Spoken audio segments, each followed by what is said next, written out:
Gather around, Skull Brothers and Sisters. This is Minnesota Sports Talk, presenting Under the Lights with your hosts, Justin and Dave, next in 3, 2, 1.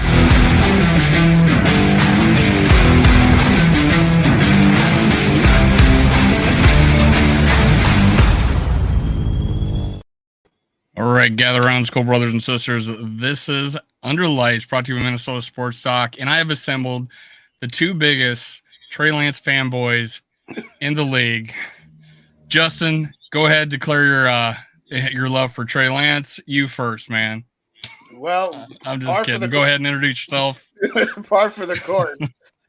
What's going on, everybody? No, I like Trey Lance. I'd be interested to see what he is, but I think biggest fanboy, that might be a slight exaggeration, but hey, what are we I tend to do that. I tend to exaggerate a lot, so let's go. And hey, I got Ted Talks Ball. Of course, he's probably named Ted, so Ted, go ahead. Tell him where we can find you, man, and tell us which team you support. Thanks. Yeah, it's hard to tell. I know, really difficult. Yeah, you can find me on Twitter at TedH6, on YouTube, Ted Talks Ball. I think TedH6 works on YouTube as well, at TedH6. And then I'm also on Instagram, Ted_Talks_Ball. But ultimately, yeah, I'm a big Niners fan and big Trey Lance fan for sure. It doesn't mean that I hate Brock Purdy like some people do. I really like Brock Purdy as well. I just feel like Brock I feel like this team is going to need more than Brock is going to be able to give, whether it's this year or soon. He's a great player. He obviously did great things for us. Purdy, that is, scoring like 33 plus points a game last season, 8-0 record. But, I always say if QB wins can be deceiving with Jimmy Garoppolo, then they can be with Brock Purdy as well, too. I feel like the 49ers have the best group of weapons in the NFL. And, good coach and a decent offensive line. So, having a top 5 offense when you have the best weapons, I'm saying you're leaving a little something on the board maybe. Let's give a shout out to the boys and girls. JD Prods, what's up, man? No, I think I might have made the impression I was have 4 different teams on here. Sorry about that. I did. Davey Chains, what's up, man? Davey 2 Chains. Did he change it? Because he used to have a symbol there, didn't he? Or am I thinking somebody else? I think there might be 2 of them that have. Okay, there might be 2. Got the symbol. Yeah. Left, what's up, man? School Vikings. Bob, what's going on? Rebecca, glad to have you. My worthless opinion, whose opinions are not so worthless. And I think that's it for today. All right, let's go home. All right, no, let's go. Let's start off. Let's just do this, man. You just kind of named your tier list. I know I only got you for a half an hour, so we have to get right to it. You gave me a tier list right before that. Before we got on here, before we were talking about the Warriors. Tell us who you have down the list, man, as the top teams in the NFC. Top 2, same as the NFC Championship, Eagles and 49ers. And then tier below that is kind of like a big mosh pit. In no particular order. Cowboys in order. I remember you saying in order, so don't be afraid here. Go ahead. What's there was the an order back. I mean, basically, it all depends on the offseason moves that the teams made. But I had Cowboys, Seahawks, Lions, Giants, Vikings in my top 7. And so I had the Vikings listed 7th, but I mean, I don't know. You could say you guys are better than the Giants or better than whoever. The Lions are in your division. They haven't beat you guys in the division in a long time, but I just like the moves they made in the offseason. I like their O-line. I felt like they had a really good offense and they did a lot to shore up their defense. Yeah, but I mean, if the Vikings have solved their cornerback issues, maybe I'm wrong on that. I just felt like you guys lost Pat Pete. You added Byron Murphy Jr., who's a hell of a corner from the Cards, probably better in my opinion than Pat Pete. Yeah. But I feel like there's 3 corner positions, right? There's 2 boundaries and a nickel, and I don't know about the other two for you guys. And so that was one of my concerns for the Vikings. And then, I'm not one of the people who doesn't like Kirk Cousins. I think he's a real good quarterback. I just think you got to protect him really well, kind of like Jimmy G. If you can protect them, they can do a lot for you. And same with Goff too. Like I said, the Lions have a really good offensive line. All those three quarterbacks I kind of see similarly, except for obviously Jimmy G, much more injury prone than the other two. In fact, Goff's barely ever injured, and Cousins is, can we dare say, knock on wood, never injured, right? Not to jinx him or anything, but I'm knocking on this fake he's wood table. This super Iron Man. This pressed whatever this is that I'm knocking on. Yeah, he's a super Iron Man. So, obviously Justin Jefferson's insane for you guys. I like that. I think Thielen was starting to get on, so I think not a bad move to move on from him. Let's stop there. What do you think of us bringing in Jordan Addison as a replacement? As what we think as a plug and play number 2 wide receiver. How do you feel about that move? Honestly, don't know enough about him to really have much of an opinion. Wasn't he out west? You're not watching college football out there? Not as much. I'll tell you, when I watched a lot of college football was before the 2021 draft. Yeah. When we, when I knew we were likely to draft a quarterback.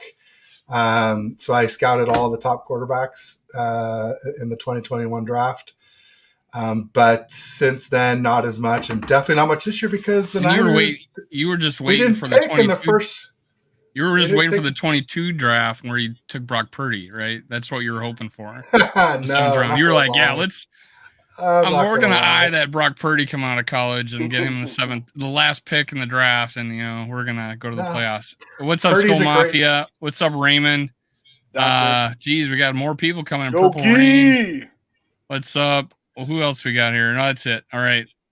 Purdy's a hell of a story, but what I was trying to say to us earlier, about Purdy.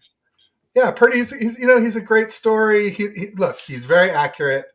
He makes great decisions. He has great footwork, great pocket presence, great leader. He's quick.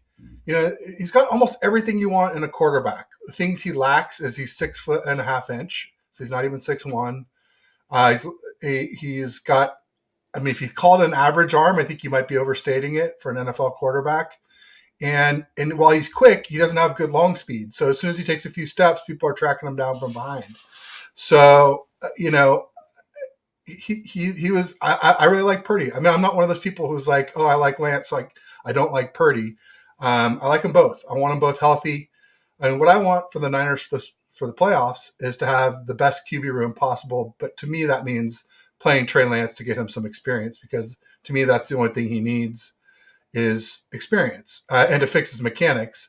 But it sounds like he's done a lot of that this offseason. He worked out with Patrick Mahomes, and there's some footage of him from camp, and there was a problem he had before where he was keeping his left front leg locked.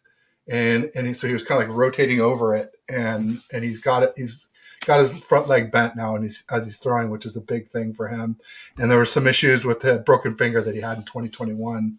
And so anyway, bottom line is, I just think that if Lance can learn to do what Purdy does, he's going to be a better quarterback. Chances of Purdy learning to be 6'4", grow a cannon of an arm, and develop that long speed, I just don't expect that to happen. What can he? I don't know. Lance, he's got to stay healthy. He's had plenty of injuries himself. So there's a lot of question marks. Basically, Sam Darnold's your quarterback this year, right? So basically, as of today, the first 2 days, Lance is taking first team snaps. There was some question as to whether Darnold would take first string reps, and I guess he will. Kyle's saying that he will later. I don't know. We'll see. I just I don't believe in Sam Darnold. I think he can be better than he has been with us, but I don't think he'll ever be elite, no matter what. I think you kind of know what you got after 55 starts. Whereas Lance, I had a tweet today that was kind of getting some big reaction where I said, somebody said, Sam Darnold, we don't know.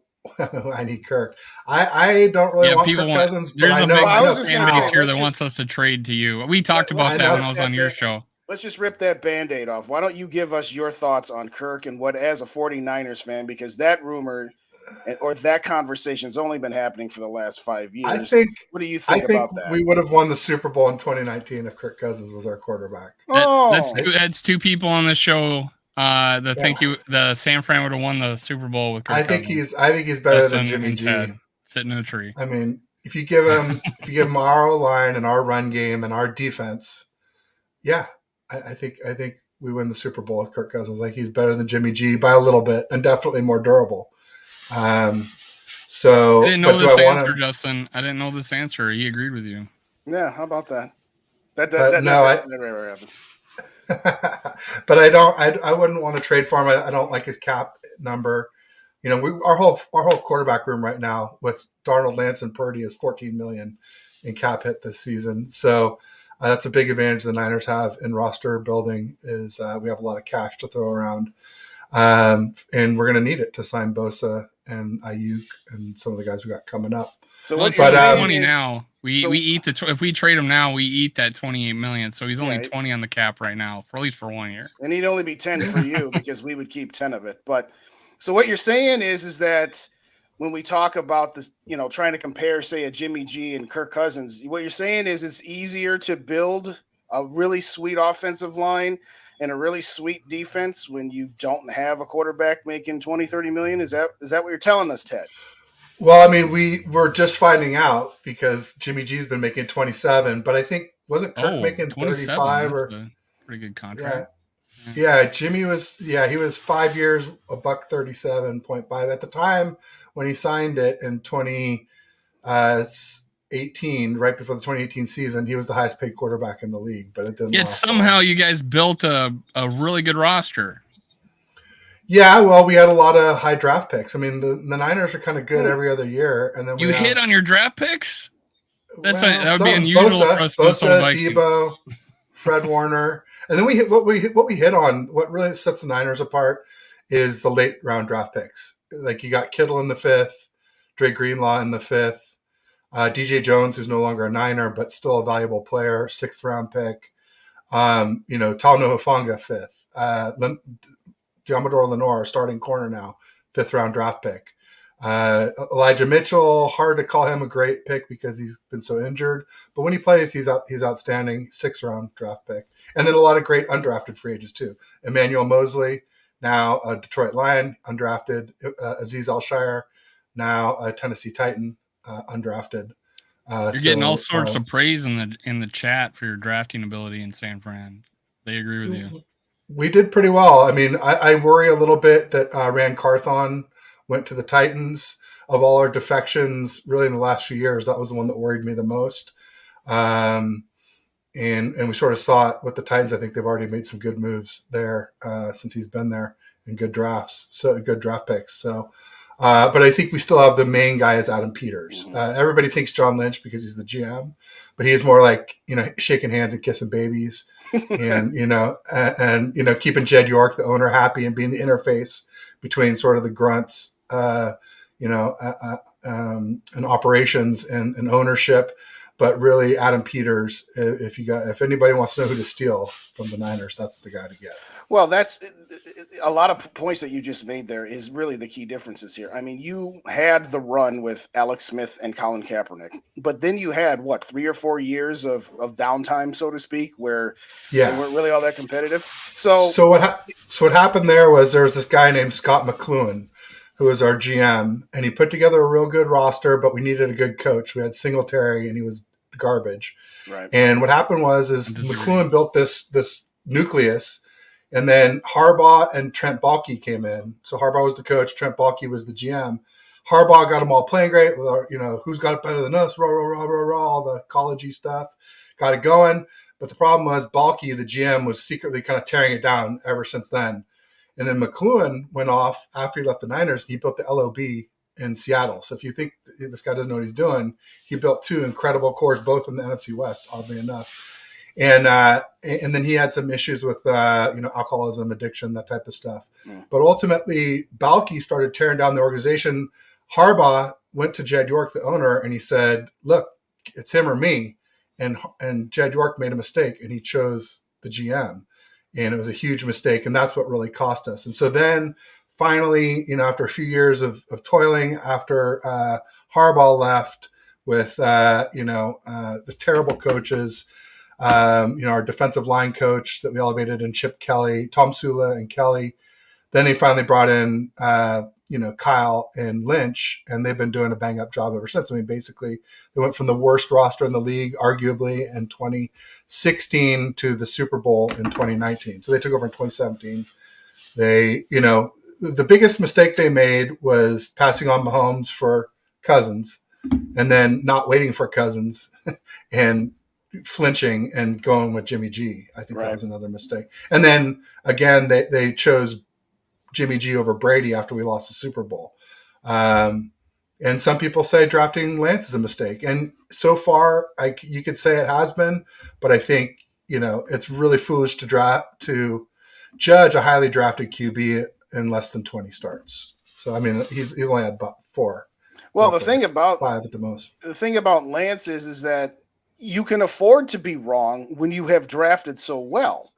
That the difference between the 49ers and the Vikings is the Vikings never have 2 or 3 down years. They're always competitive, which in one sense isn't a bad thing, that you've always got a chance. But now it's not all about, having top 10 or 15 picks. Is like you said, there's later round draft picks that you've hit on, but you're also drafting higher in those later rounds than you are. When you're the Vikings, you're always around 500 or always right on the cusp of making a wild card or winning a division. You're always drafting in the late teens, early 20s. Now, is that the end all be all? No. Rick Spielman was great at drafting right up until about 2015. And after that, outside of the obvious of Justin Jefferson, it really fell off the map there. But no, I've said that I think that it's not you can't just transport Cousins to San Francisco because there's other factors that you have to take into it. But I think Jimmy G on some levels does kind of get a little bit of the short end of the stick, because I got to remember that 2019 season, we both played the Saints in the Superdome. We won 20-6-20 in overtime. You guys won 48-46. Okay. So it wasn't your defense that beat Drew Brees. It was Jimmy G that beat Drew Brees that day. I mean, they were throwing haymakers back and forth. So they were, but one of the haymakers was Emmanuel Sanders to, I think it was Raheem Mostert. So one of the TD passes, technically Jimmy didn't throw all the TDs that beat Drew Brees. Just to nitpick a little bit, but you're right. Not at all. But you're talking about Jimmy G's best game of his career. So yeah, he played his best game of his career. And then he's never played anything like that ever since, before or since. Hey, I want to make a quick announcement. Skull Mafia, he's bringing up Judd from Mackey and Judd, Purple Daily, raving about the first practice we watched. Said defense looks very fast. Pro TAs can't wait for camp. I got Judd coming on, guys. Judd finally answered me back. He picked Thursday. I gave him Tuesday, Wednesday, or Thursday. He came back, gave me a time. It's super early, so I'm probably recording it. But this week sometime, it's going to be Johnny NFL, and Judd. Who knows? We'll see else we can bring on. But we're recording that. We're going to bring it on. We're going to hear what he has to say. And when does OTA start? I think it's this. Is it the end of the first week or the second week in June? I believe. I don't know. Yesterday for us. Yeah, so we'll hopefully get to hear what he has to say about the. He's talking about first practice. So I thought you meant we'll get to hear what he says about the practices he's seen. So what's up, Soup? Sorry. Now, tell me, who do you think out of the NFC that you really got to worry about? I mean, if you think about it, the Cowboys and the Giants, the Eagles are all in the same division. You got us and the Lions in the same division. You got Seattle. So who are you most worried about facing going into to get through the playoffs? Who's that team you got to beat? I mean, we play the Eagles, and it's at the Link in Philly. So we got that in common. Yeah, so I'm not happy about that one. Well, we both won the division, so we're both playing the Eagles. Yeah, and then we play the Eagles or the Seahawks, I should say, on both sides of that. So Do you think they're improved? Absolutely, yeah. I mean, they got Devin Witherspoon, number one, not number one overall, but arguably the number one corner in the draft. And they got Jackson Smith and Jigba, who a lot of people think is the best wide receiver in the draft. Now, against us, that doesn't help stop the run. Neither of those guys help stop the run, and that's how we. Thanks, Spider Niner. Well, here's another. I mean, this is a backhanded comment. I'm definitely known for that. This one's a backhanded comment. He's not used to hearing intelligent takes from 49ers. No, man. I think there probably is a lot of good hardcore 49er fans out there. I think that's just a stereotype that I don't even heard that stereotype. So but a little any team.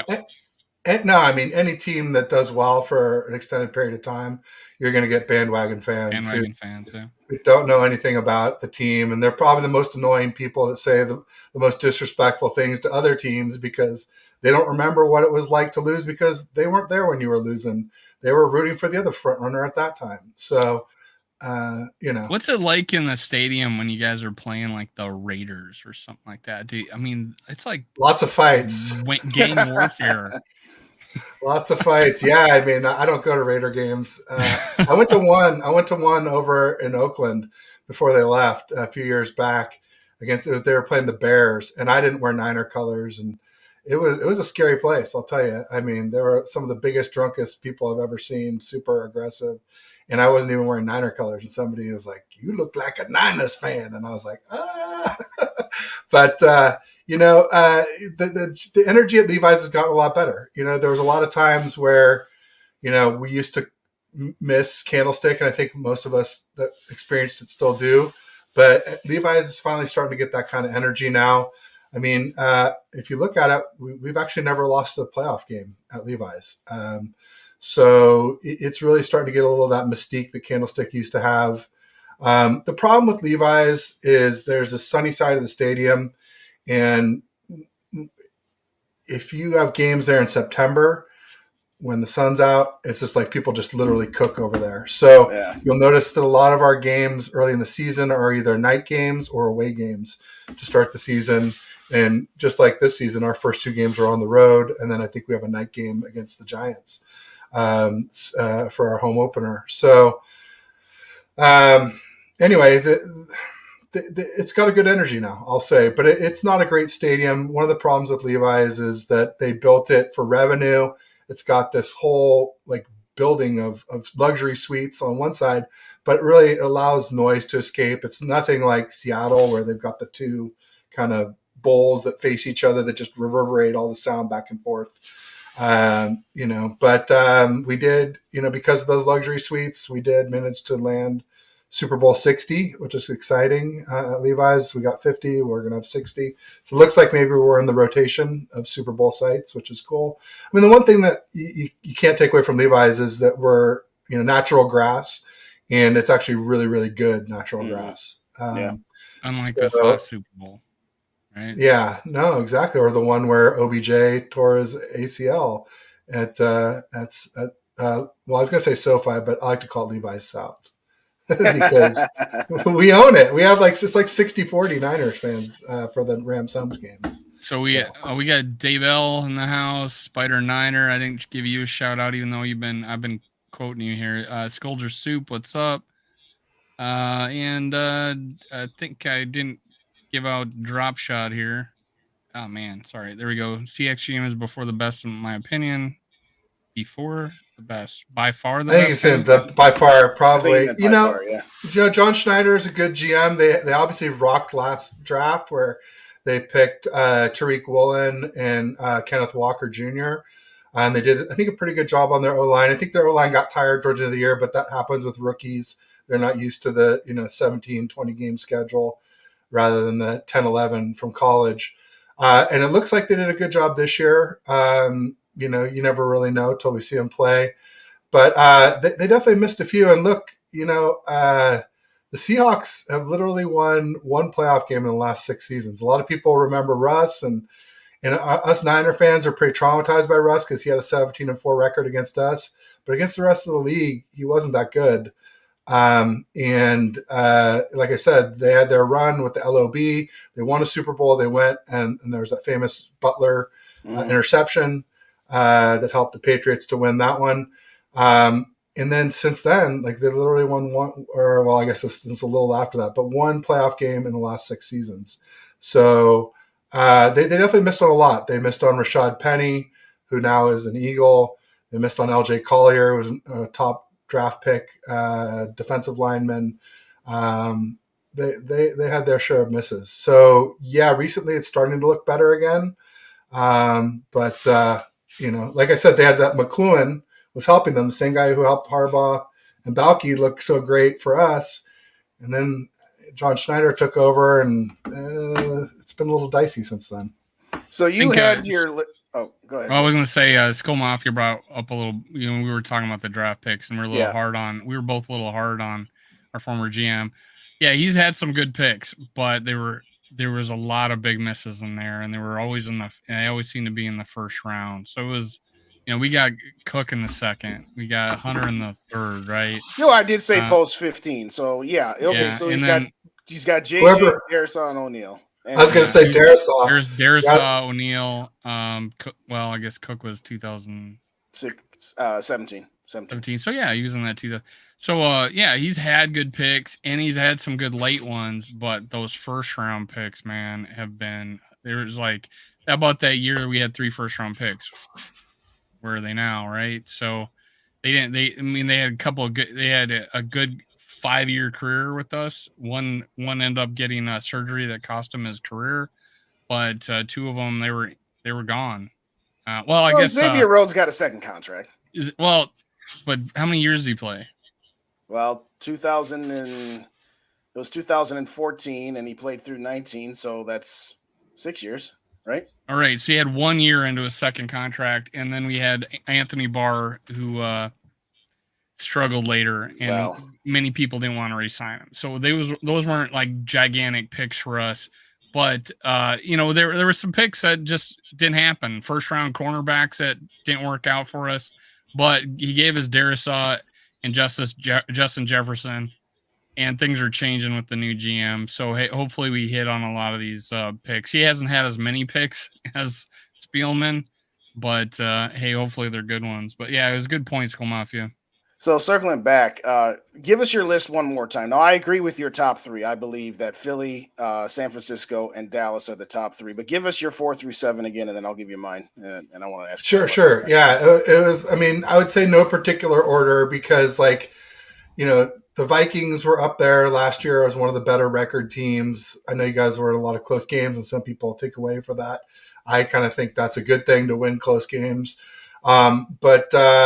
Yeah, it was Seahawks, Lions, Giants, and Vikings. So after Philly, San Francisco, and Dallas, I've got a virtual tie with the Vikings in Seattle. After that, I go Detroit, and then the Giants, and then who cares after that because it's the NFC South. And it's I have no problems with that. Arizona, Rams, Packers, and Bears. Okay, all different, 6 different kinds of dog manure. But I actually think Seattle might give you something. And I'm going to say it like this: we won't go too deep into the weeds with Kirk Cousins because you're on limited time anyway, and the audience has heard it enough. But let's give some credit to Geno Smith here a little bit. He was in a terrible situation when he was with both of the New York Jet teams, and he finally got into where he was the definitive starter, had the best years of his career, and is going to be in the same system for the second year in a row, not counting the garbage that was the New York Jets. I agree. I like Jordan Addison, but I'll be honest, he was my number 2 behind Jackson Smith and Jigba, and that wide receiver trio is no joke. Now, you're right. They still got a lot of work to do on their run defense. I absolutely grant you that there, but I got scolded by a fellow Vikings fan on Twitter. So how can you have Seattle equal to the Vikings? I'm like, well, we both lost in the wild card round last year. We both got pretty good wide receiver trios.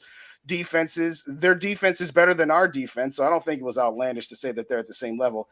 I think Detroit's going to continue being a decent team like they were the second half of the year, but I'm not buying into this over the top hype that the Detroit Lions are getting. What are your thoughts on you mentioned Detroit a little bit earlier, but what are your thoughts on how much hype they're getting right now? I mean, I really like what they did on defense. They got, they got Emmanuel Mosley from us. He's coming off an ACL, so I don't know when he'll be back to 100%. But if it's by the playoffs and they make the playoffs, that could be huge for them. I like Cam Sutton, who they got from the Steelers. I like CJ Gardner-Johnson, who they got from the Eagles. And there's a lot more that I'm missing, but those were their free agent acquisitions.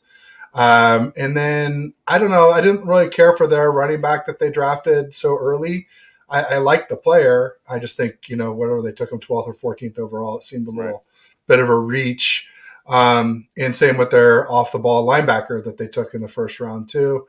I think both of those, there was more value later in the draft for those positions. But, ultimately I think Goff is pretty underrated as a quarterback. Again, if you give him time, I think he can be pretty good. I don't know. Amon-Ra St. Brown has really come on. They got the guy from Alabama, Blake Jameson is his name. Yeah. Suspended 6 games, right? I mean, again, he'll be suspended for gambling, and apparently there's more suspensions coming too. But supposedly. Well, the last question I'll ask on the Lions is this: you got to see Jared Goff a little closer than we did, being that he was in your division both when he was with McVay and that sort of thing. Off the top of your head, just off the cup, Jared Goff, Kirk Cousins, Dak Prescott. How would you – are you like me where you see all three of those guys as basically the same guys where if they're surrounded by enough talent, they could be good, but if you're expecting them to elevate you, or where would you rank those three quarterbacks? I'd throw Jimmy G and Derek Carr in there too. Sure. Yeah, Carr was another one I forgot. Thank you for reminding me. Yeah, no problem. I think they're all kind of tomato, potato.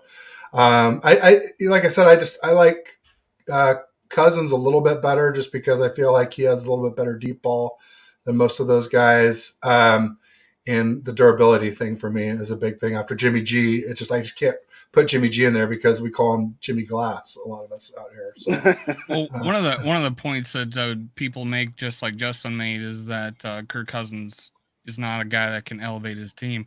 He's historically ever since he's been in Washington, since even Washington and the Vikings, he hasn't had an offensive line like ranked above like 25.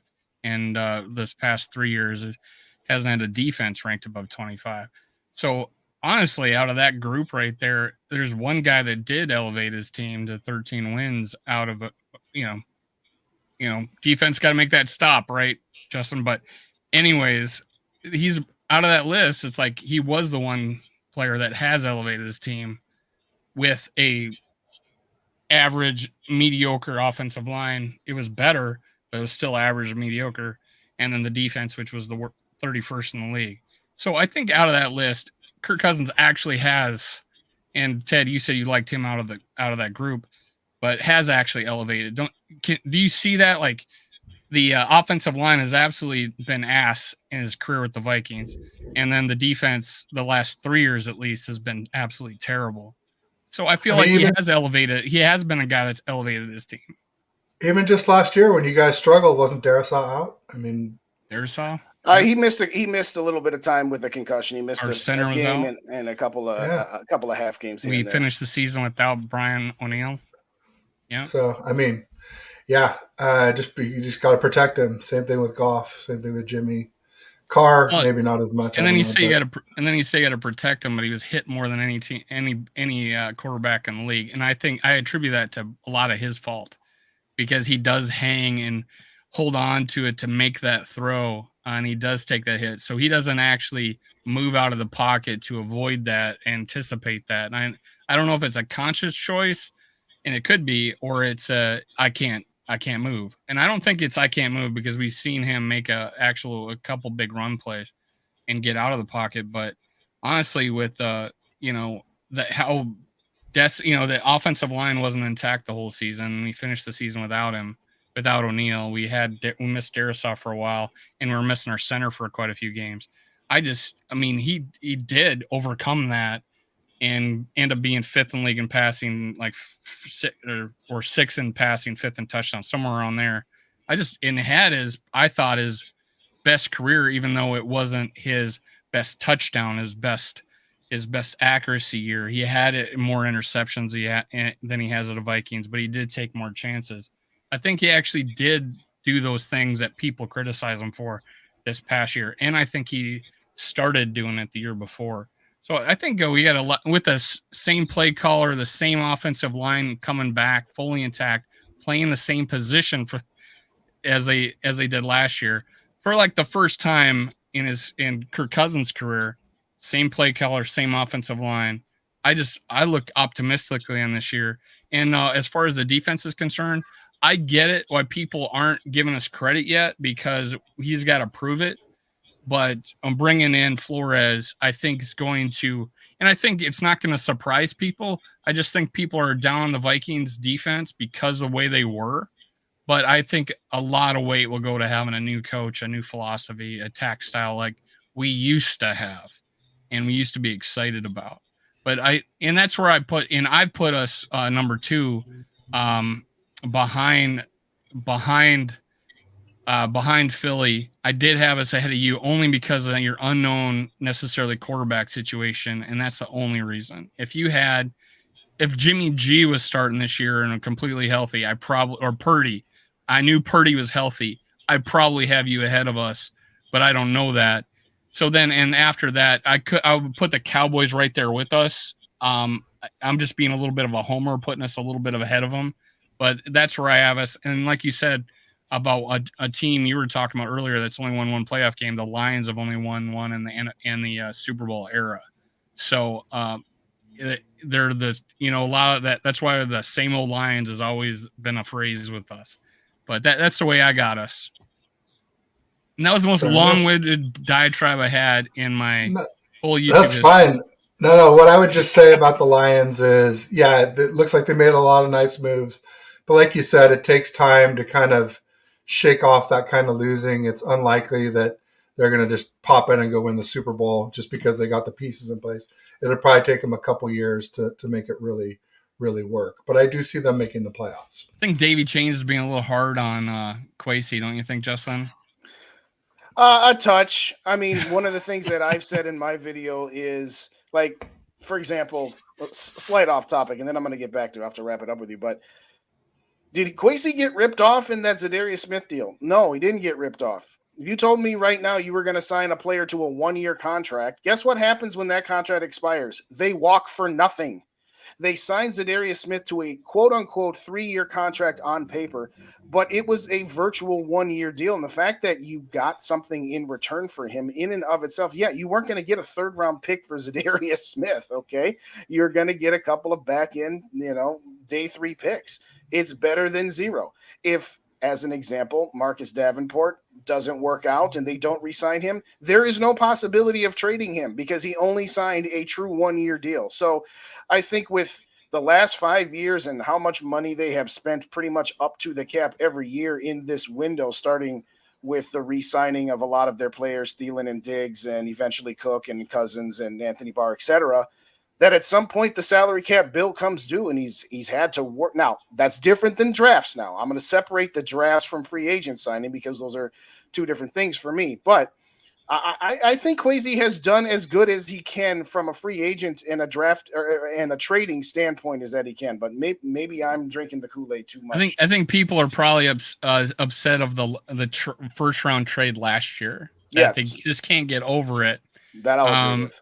I think that's probably where it's centered. But then if all of a sudden Lewis Cine and Ed Ingram end up being in Booth Jr. become complete studs for us, he's going to look like a genius.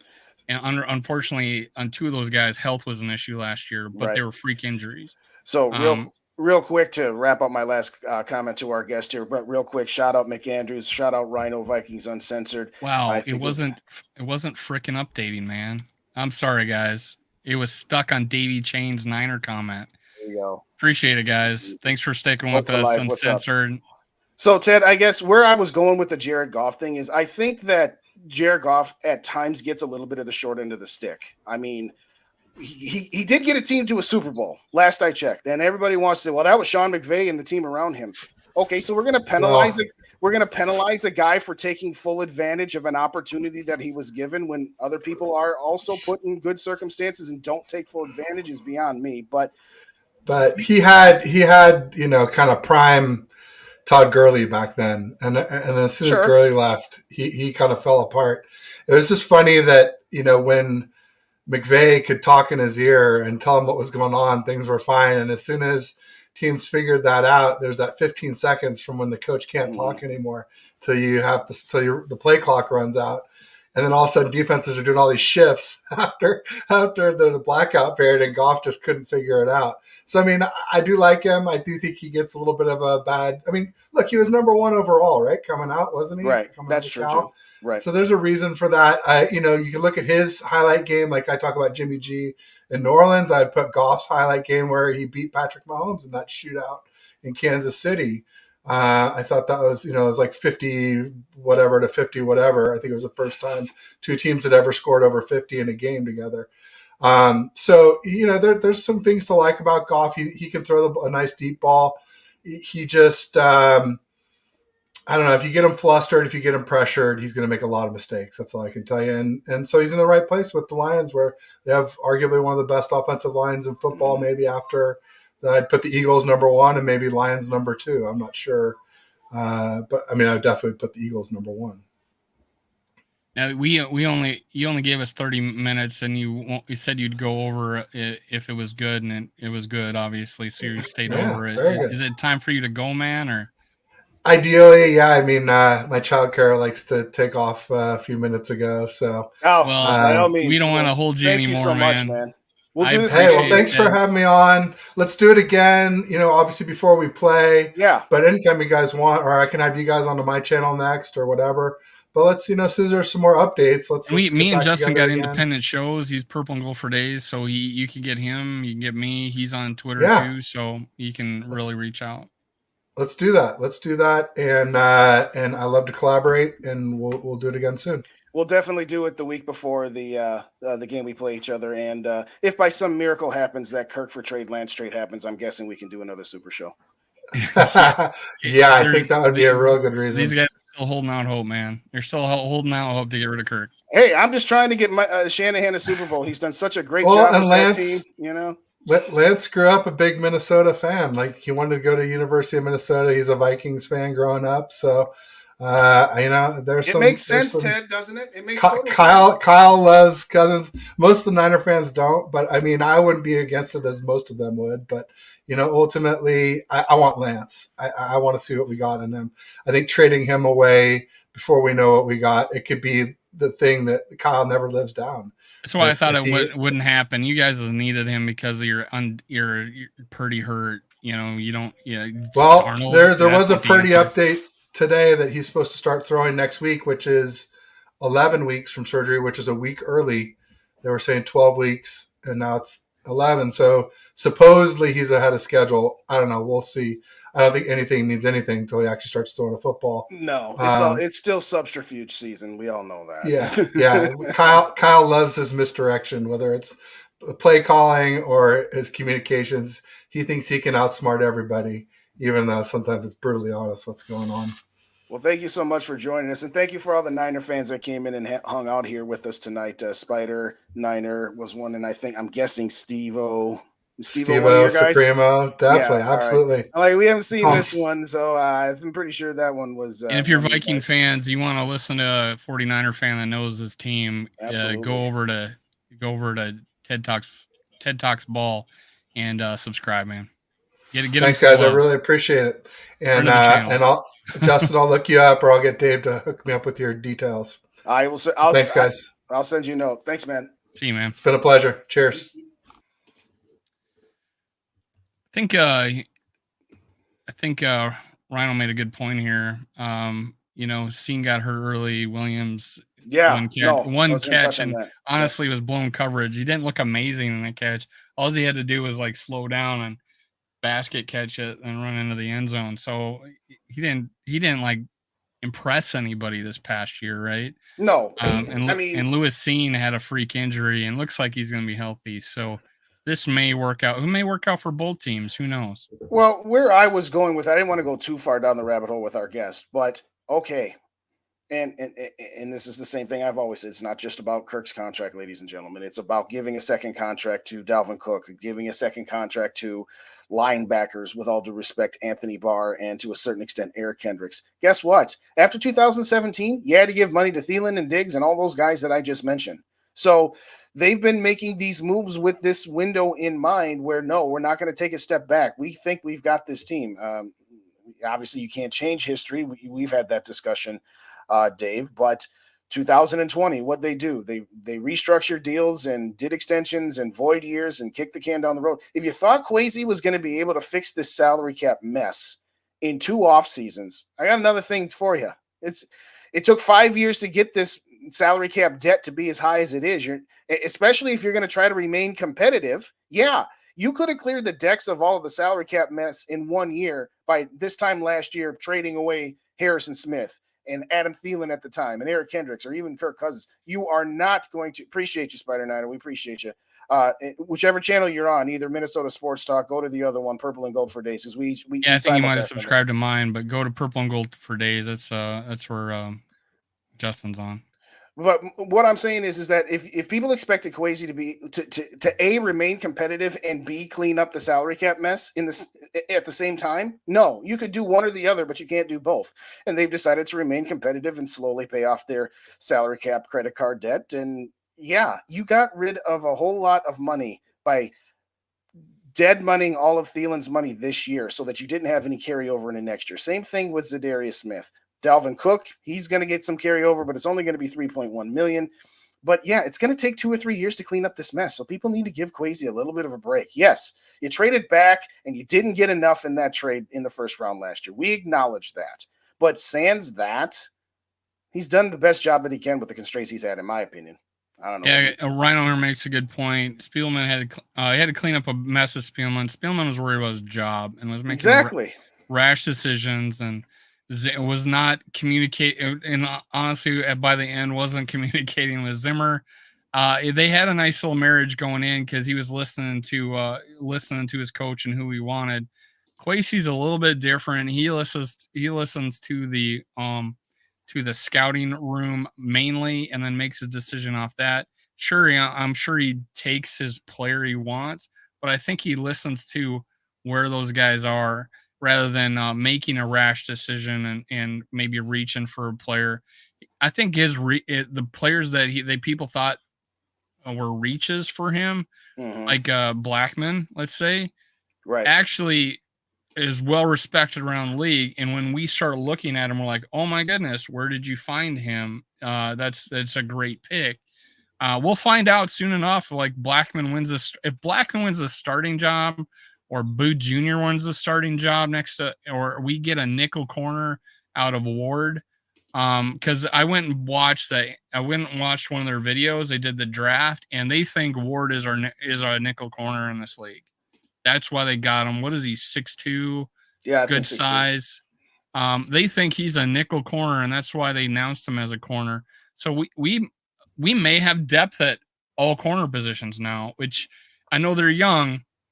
That's the thing. Yeah. And I know Ted wasn't, satisfied with our corner position, but I think there's a lot of us that are okay with our corner room.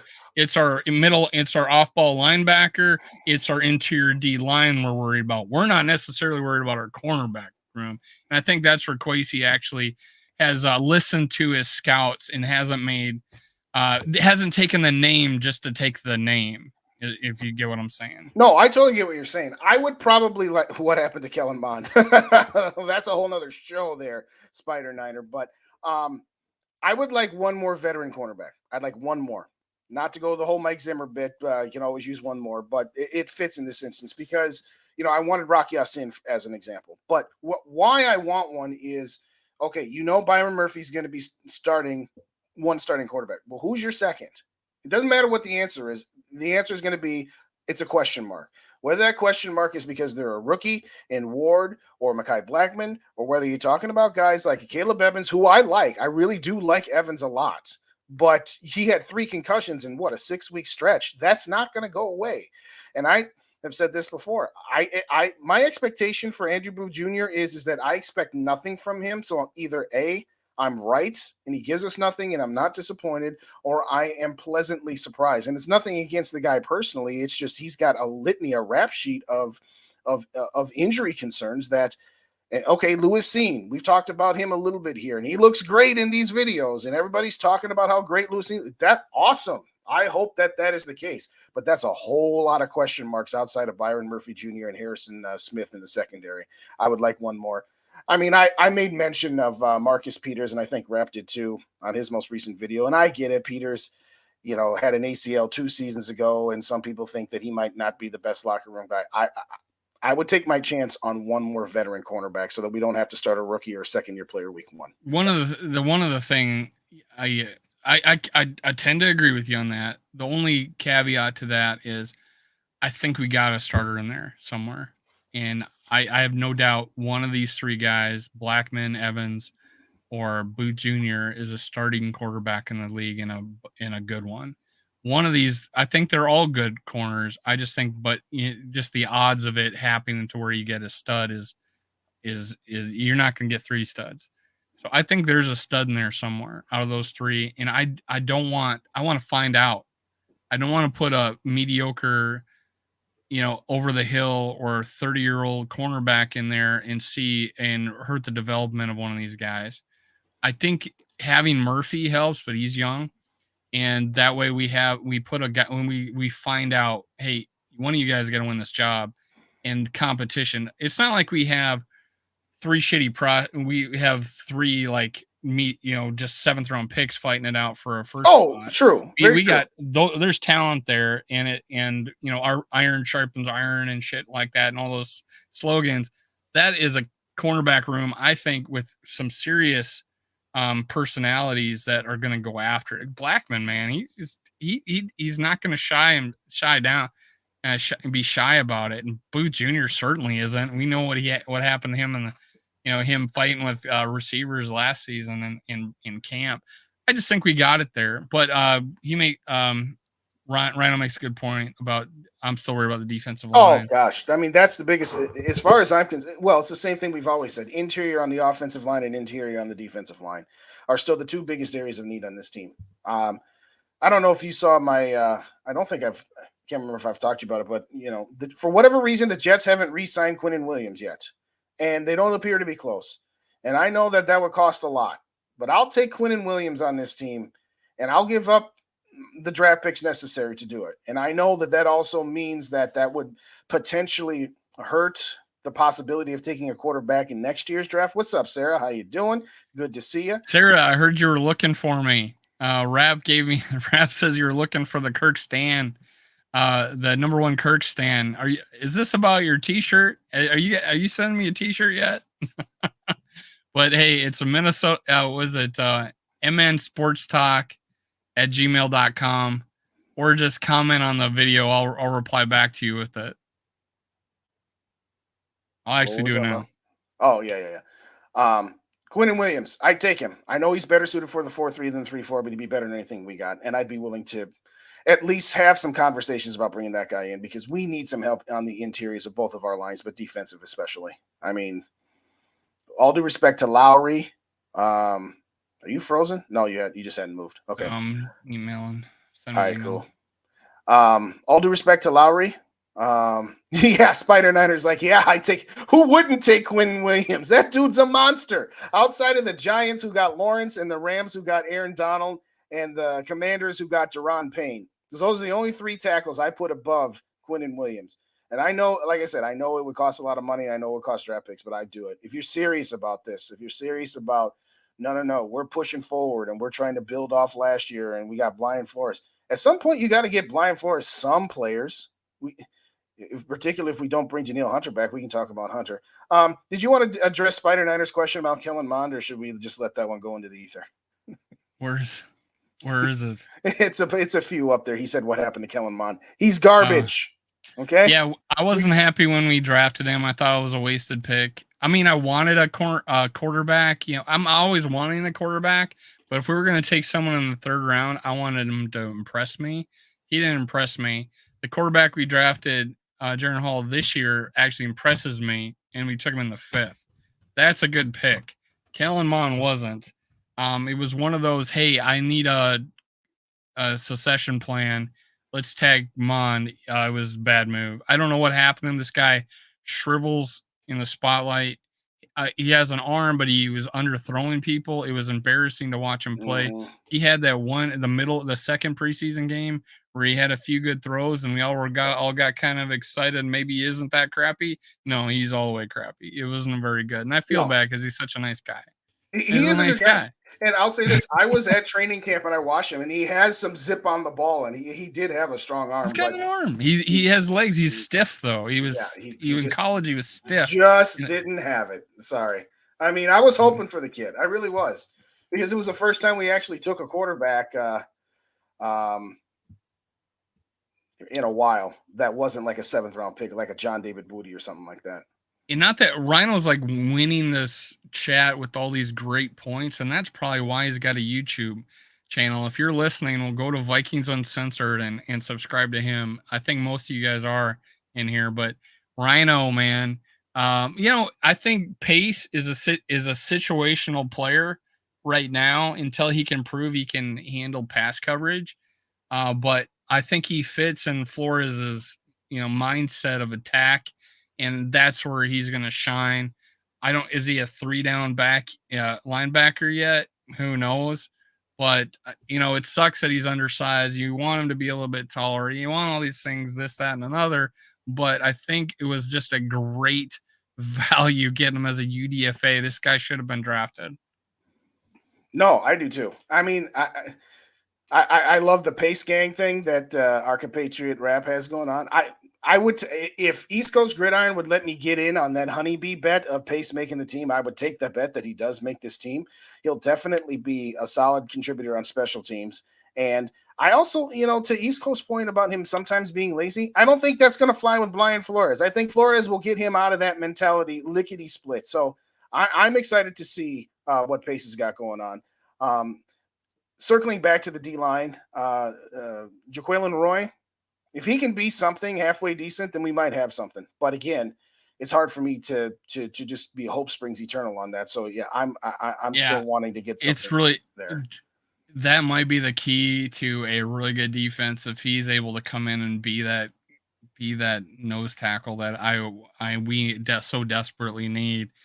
But he can play end. He can play nose. He's very flexible, and I hate that. I want a guy that says that's where he plays and he dominates. Honestly, I don't want a guy that we draft. Again, we drafted him late, so no big deal. 5th round, whatever. What was it? Yeah, 5th round. We drafted him and quarterback in the 5th round, if I'm not mistaken. We actually traded up to get. People thought we'd trade up to get Hall, but we traded up to get Jaquelin, right?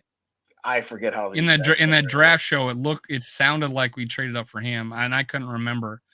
I was out Ubering, so I was getting it secondhand sometimes. But yeah, if he comes in and hey, we can just plug and play him there, or hey, we can mix and match Tonga, keeping him fresh. I really like. I like having a fresh defensive line. So if neither of them are great, but they're great in short stints, and that's why when guys, you may not realize, but I was a coach at one time, and I told my players, go in there, play as hard as you can for as long as you can. I will sub someone in for you, but that's how you get playing time. And if that's the way these guys attack it, if they go in and give up their all for that short amount of time, they'll earn more and more playing time and fight it out. And that's the kind of attitude. And I think just listen to Jaquelin. He's like looking in the camera. He's like, dude, I'm ready to, this guy looks like he wants to get in. He wants to rip somebody's head off. He wants to get in. Honestly, he's looked like, just get me in front of somebody. That's the way he looks in a camera when he's being interviewed, and that's the way I feel. I think it was definitely a good pick. I was happy about it. The whole draft, I was thinking, God, we got all these skinny guys, and then all of a sudden we finally draft a Jaquelin, and I was ecstatic to get a nose tackle. Thanks for joining us, Spider Nation. We appreciate you. Don't be a stranger. Again, hit us up. Purple and Gold for days. That's me. Minnesota Sports Talk is Dave. Anytime you guys want to come in our chats, and talk, we appreciate you. And we look forward to doing this with Ted again, one way or the other, whether it's during the off season or definitely the week we play each other there. But Dan Hanneman makes a good point here. Yeah, I was just gonna say. Yeah, Flores went to Steelers and they turned that defense, like jumped up like 10 spots, and he coached the linebackers. So it could have been a lot to do with that. No one expected Steelers to be worth anything. Sure enough, they again have a winning season, right? That they do. Go back up to Davey Chains about the Greg Joseph question here. I'd like to know how many Greg Joseph kicks go AWR and OTAs and nearly wipe out members. The kicker from Denver, the last guy of their Super Bowl team, McManus, he just got released today. Have any interest in bringing him in and giving Greg Joseph a little swift kick in the rear end? Have a kickoff competition with that guy, or is he past his prime, do you think? Well, sure, if they release the other guy, right? We brought in a UDFA kicker, so I don't know if they're satisfied like that, but yeah, I don't know about much about the kicker you just mentioned, so I don't know. I can't name more than one kicker or more than two kickers. Fair enough. Carlson and Greg Joseph. Those are the two kickers I know. You don't know Justin Tucker? Oh, Justin Tucker. That's the third. What's up, Norpheus? How you doing? Good to see you. Thanks for coming in. Hey, y'all hit them like buttons for us. I didn't take a look if we got at a good number of likes. likes. Is that the name of our UDFA kicker, Avery? Is that the name of him? I don't know. We don't even know our own kicker. Yeah, we don't. All I know is Greg Joseph, and all I know is McManus has hit a lot of good kicks. And I'm granted he was kicking in Denver. I get that, but still. I think I know he's talking about the UDFA nose tackle, and I watched. Let me find his name. What's his name? What's up, Rap? How you doing, brother? What's the name of the D tackle that we picked up as a UDFA? I think I know who you're talking about. If it's the guy I was thinking, I watched an entire game of every snap he did, and he got shoved around like a rag doll in that game. Yeah. And it wasn't like the biggest competition. So I don't know about that. That's why I was looking for a nose tackle in the UDFA. I was searching, and I didn't find one. Avery is the nose tackle. I might be wrong. I might be wrong. You're saying Avery's the nose tackle. Yes. Oh, is it Avery? Yeah. So yeah, that's the guy I didn't like. So yeah, we'll see. We'll see. I could be wrong. It was one game. Maybe I saw just a bad game. I don't know. Yeah, it could be. What was one other thing I was going to ask you about? Oh yes. Actually, that wasn't it. But let's get to Scolger Soup's question. What do you think about Madison? I'm fine with it. I think he's a better receiving running back than Cook. I think he's a better short yardage back than Cook. He's just not a breakaway threat. And if he's 2 out of 3, I think they're both good blockers. So I wasn't. They're both decent, yeah. So, but if out of 4 positions, 2 of the 4 Madison's is better than him, and one of them they're tied. It's just that home run hit, and that makes up for a lot of the other discrepancies. But I think we got a home run hitter below and outside of Madison with 2 of the back. Well, I'm Kenny Nwangu might be a cap casualty because of the kick returners aren't needed anymore. It seems. I think more that's the only thing you really want him for right now. Mm-hmm. I'll say this about Alexander Madison. I'm fine with it, and I'm fine by going with the committee approach. I know that Rap's about to pull his hair out now that we're talking about getting rid of Dalvin Cook. Cook to me is a baseball player. Cook to me is a baseball player that has 4 at-bats a game and hits a home run every game. But he also strikes out all 3 of the other times. 1 yard, 0 yards, 0 yards, 15 yards. Okay, that's 4 carries for 16 yards and an average of 4. Okay, but you had 3 plays that went nowhere and 1 play that went really, really well. The home runs are great. The Miami game, the Buffalo game, the Indianapolis game. We all know about that. All right, take those 3 games away. We would still been 10-7. We would still won a division, and we would have still been losing to the Giants at home. So it doesn't move the needle. Yes, if you had all of these other areas we've talked about tonight, if you had your defensive line shored up, and you had your offensive line shored up, and you had your secondary ready to go, and you could afford to keep a home run hitter like Dalvin Cook, sure. But we don't have all of those other things. So I'm sorry, but his production, yards over expected was a negative number, which means he wasn't even getting what the offensive line was blocking for him. And our offensive line has been a good run blocking line, ladies and gentlemen. It has. I do get much out of it. I do think repairing the shoulder is going to go a long way, and he's going to be really good. I think he's going to be good this year. Just the money thing, right? Yeah, it's just we could take that money. We got such a deep running back room that we're not worried about losing Cook, and that's crazy. And that's good problem to have.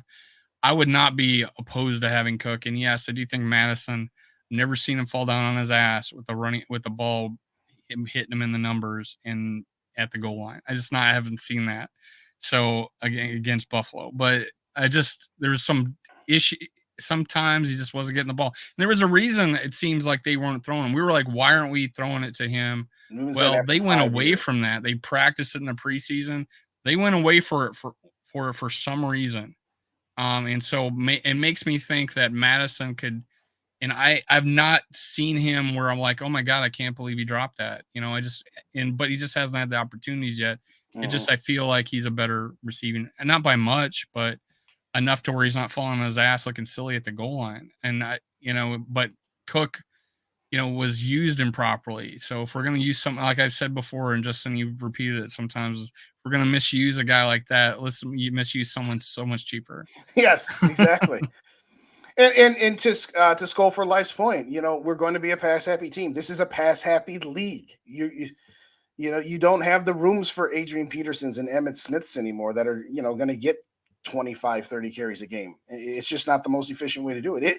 It's not about Dalvin, and it's not about him personally. It's just, I give him credit for that catch, but I also got to give him credit for falling on his butt a few times. So I'm not saying he's an average pass catching running back. Yeah, we're not saying he's bad. He's an average pass catching running back. I think Madison's probably better than him. I'm just going to say. I mean, even if you say it like this, I believe his dad. Well, that too. I believe his dad over you. You're a little biased. I'll say it like this though. Let's say you still give Dalvin Cook pass catching, and let's say you give equal pass protection, and let's say you give Dalvin Cook. The point is this: even if you gave Dalvin Cook all 4 categories, which I'm not, but let's just say you did, the amount of difference between Madison and Cook is not worth $9 to $11 million. That's the point. Nobody's saying third down over the middle. You ever see Madison do what? Oh, the pass over the middle against the Steelers. He's reenacting every awesome catch that Cook has had. Well, it's no different than reenacting the. Gotta catch the easy ones too, though. Catch the easy ones too. No, I'm not gonna say I'm saying he's made up for what I felt like he's less than Madison by having that home run hitting ability that Madison does not have. But I don't think. But Madison's harder to bring down, man. You said yourself, Rap. You said yourself that you said Dalvin Cook was making decisions about money when he was running. So hey, I don't know. I've never seen Madison make decisions. Pocketbook decisions when he's running. So, hey, I give him a little edge there. No, Rab, we're not going to bring up 3 years ago, 4th and inches, man. Come on. That was how many years ago? He was 20 years old when that happened. I mean, yeah. Come on, buddy. Come on, dog. Come on. All I'll say is this. The other thing that leads me to not be as concerned about losing Dalvin Cook, if that is the case, which is at the moment the most likely scenario, when Kevin O'Connell talks about, sometimes I'd rather be in 2nd and 6 than 2nd and 9, even though I might not get those 15-yard runs. Is what he's saying is, yeah, my playbook's a lot bigger on 2nd and 6 than it is on 2nd and 9. And sometimes we love the home run ball. We love those big gainers. We love those game-breaking touchdown runs. But sometimes it's also about just being consistent. Okay, what have we talked about how often the Vikings offense starts out hot and then goes dormant for 2 quarters and then has the miraculous second half of the 3rd and 4th quarter? Part of that is because you're constantly in 2nd and 9. If you had just a couple drives a game where you start off 2nd and 6 or 2nd and 5 because you actually got positive yardage on a more consistent basis, you might have some more longer sustained drives, if nothing else. So, yeah, I think one of the things there is like we feel committed to having to put Cook out there the whole game, right? If he's making 14, whatever the cap hit is, and I think with Madison we'll get it would be honestly, it'd be great if we would have Madison and Cook do more of a platoon, keeping Cook fresh and Well, I said that you know, too. You said that. I think a lot of us yeah, in the group but said that. we don't do that No. because we got the money tied into Cook. What are we doing? Why aren't you playing Cook? I think the pressure's there. Well, now it's like, hey, we got this running back room. Pressure's not there. We're only paying Madison what 5 million, 6 million. I think it was 2 years, 7 million. So I think it's like 3.5. So not even that much, right? Yeah, So exactly. less than 4 million. Yeah. And honestly, I think he could get rid of him after 1 year, but I hope his dad's not listening to this. But hey, but I wouldn't. I would keep him these 2 years. I keep that running back room the way it is. It's deep as hell. And honestly, McBride, the more I look at him, the more I like him. And I'm really big on Ty Chandler. So I'm like excited that we have so much depth at the running back room. I thought it was the best, running back room in the league last year going into the season. Maybe not end up that way, but it was top 3. But now I'm like, okay, we don't have that big hitter if Cook's gone, but hey, there's someone's gonna come out of this that I'm excited about. Just like I said about the cornerback, I'm even more excited about this running back group, and Certainly. I'm more excited about the receiving group, both of them. I certainly hope so. I mean, and that's a good point that Rhino made about him being more like Leroy or Chester Taylor. McBride. I think he makes a point about McBride. Has that home run hitting ability. They talk about him not testing at speed, but there were some runs that he took off and left people in the dust. Now I don't know how fast those guys were, right? But there were plays that he did that. But the plays where he's mowing over someone 15 yards downfield has a lot. His balance, being able to make that drag a player, make that guy bounce off. He has that in spades. And I think that does translate well into the NFL, even though he was at a lower division. I really like McBride. And again, I was like the hugest Ty Chandler fan. So, well, I will concur to wrap up last season. I think it was after week 9 or 10 that Mike and I on our show were saying this needs to stop being a 75-25 split. I'm not saying it needs to be 50-50, but 60-40, 55-45. Yeah, I think that'd be good. That would have been the better way to go about it. And again, why are you running Dalvin Cook up the middle behind whatever center and guard? Run him off tackle, do some toss sweeps, do jet sweeps, do something. You're trying Alexander Madison on the outside and you're trying Dalvin Cook on the inside. To me, that was completely ass backwards. And right. Oh my God. I was screaming from the top of my lungs. Yeah. There, so there's you said 60-40. You know what would be cool is if we had Ty Chandler and Madison going, play for, mixing it up in that first half, and then you got a lead and you put in McBride to close that out. Holy crap, man! Or even even if Madison is fresh, Madison is fresh, you could have him close out the game. Just amazing opportunity there. You're like at the end of the game, you're like, okay, let's run this clock out. Cook, no, on short yardage. Madison, man, I think him, McBride, Ty Chandler's not that guy. I don't think he's that guy to get the short yardage, but I think he's the receiving running back and the home run hitter that we want. He runs if you guys didn't know this, he runs a sub 4.40. It's like 4.38 come out of college. He is a home run hitting running back with good vision and can catch the ball. So get excited about Ty Chandler. He of all the 3 players I just talked about, he's the one that's the complete running back. He can do it all. The only thing about McBride and whether or not it translates to the NFL, though. Exactly. It was Ted from Drew and Ted's line of he's got the spin moves of the spin doctor. He does. He's got moves, man, and he's got the hands of Adrian Peterson. Hey, what's up, Blowfish? Blowfish has got it right in there. I think you said that. Did you repeat that from somebody now? Yeah, I'm pretty sure it was I think it was Ted Glover who coined the line originally, where he's got the spin doctor moves and the Adrian hands. But the thing there is he's only had 10 targets his entire college career. Well, he had fumbling issues too, didn't he? Well, they said 5 fumbles last year. Yeah. He had 5 fumbles in an entire season. I don't know if Cook's ever had that many, but No, Adrian I'm pretty Peterson sure he has. Oh, Cook. You So know what? Cook fumbled a lot more than people recognize. By the way, he did. had, I think it had a lot to do with the shoulder, and What's that up, butt Kristen? fumble against the Lions almost What's up, cost Zach? us. But McBride does have, out of the guys that we just mentioned, I think McBride probably has the better, in the better. I want to say in the trenches, not in the trenches, but the inside running, the shiftiness, the vision, the quick lateral move. It's almost like and I did mention this, and not to say he's like, God damn it, running back for the Lions, Barry Sanders. He's not as good as Barry Sanders, but he has that low center of gravity. Right. He's not as shifty, but he has that ability, and the spin, the balance, how many times you see Barry Sanders get hit, spin, and then go? That's the kind of ability he has. It's not as good as Barry Sanders. No one is. Right. But that's a unique talent you don't see in the other 2 players that we have. Well, I think if McBride can figure out the fumbleitis, as Ryan put it. Protect the ball. You're right. He's you won't see it. You won't see it if you don't. But I only think it's 5 fumbles, but maybe it's 5 lost. I don't know.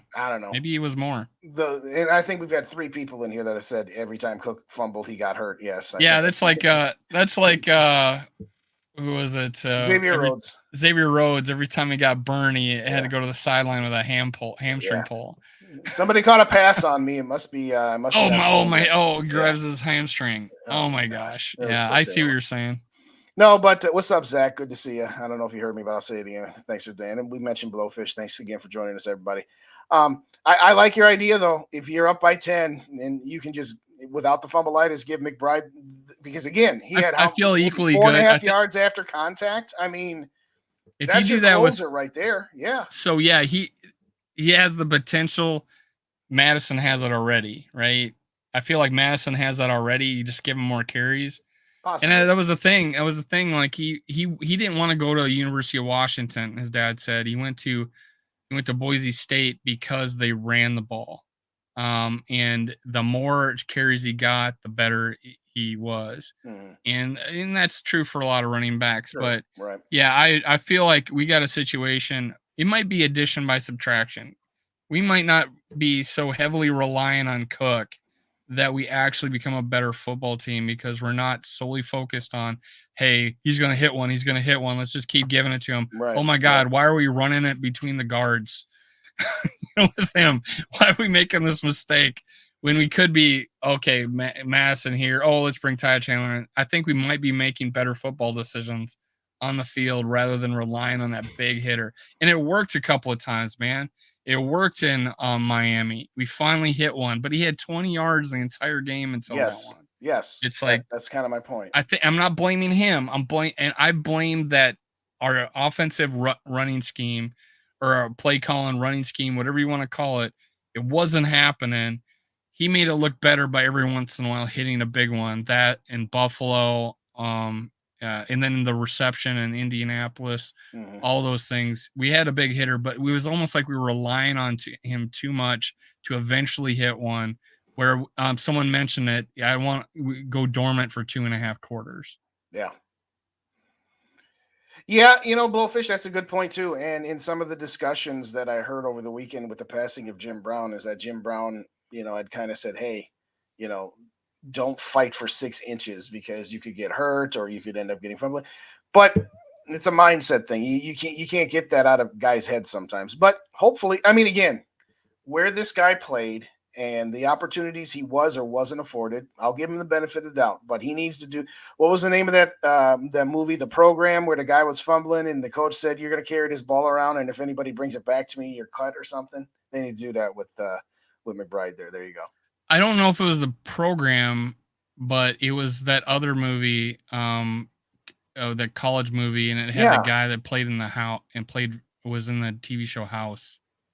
Yes, yeah, that's what I'm talking about, because that was the guy who had the fumbling problem, the guy who played the doctor in House. You're right. I thought it was called The Program. No, it was Higher Learning or something like that. No, it was I'll find the movie, but I don't think it was a fumbling.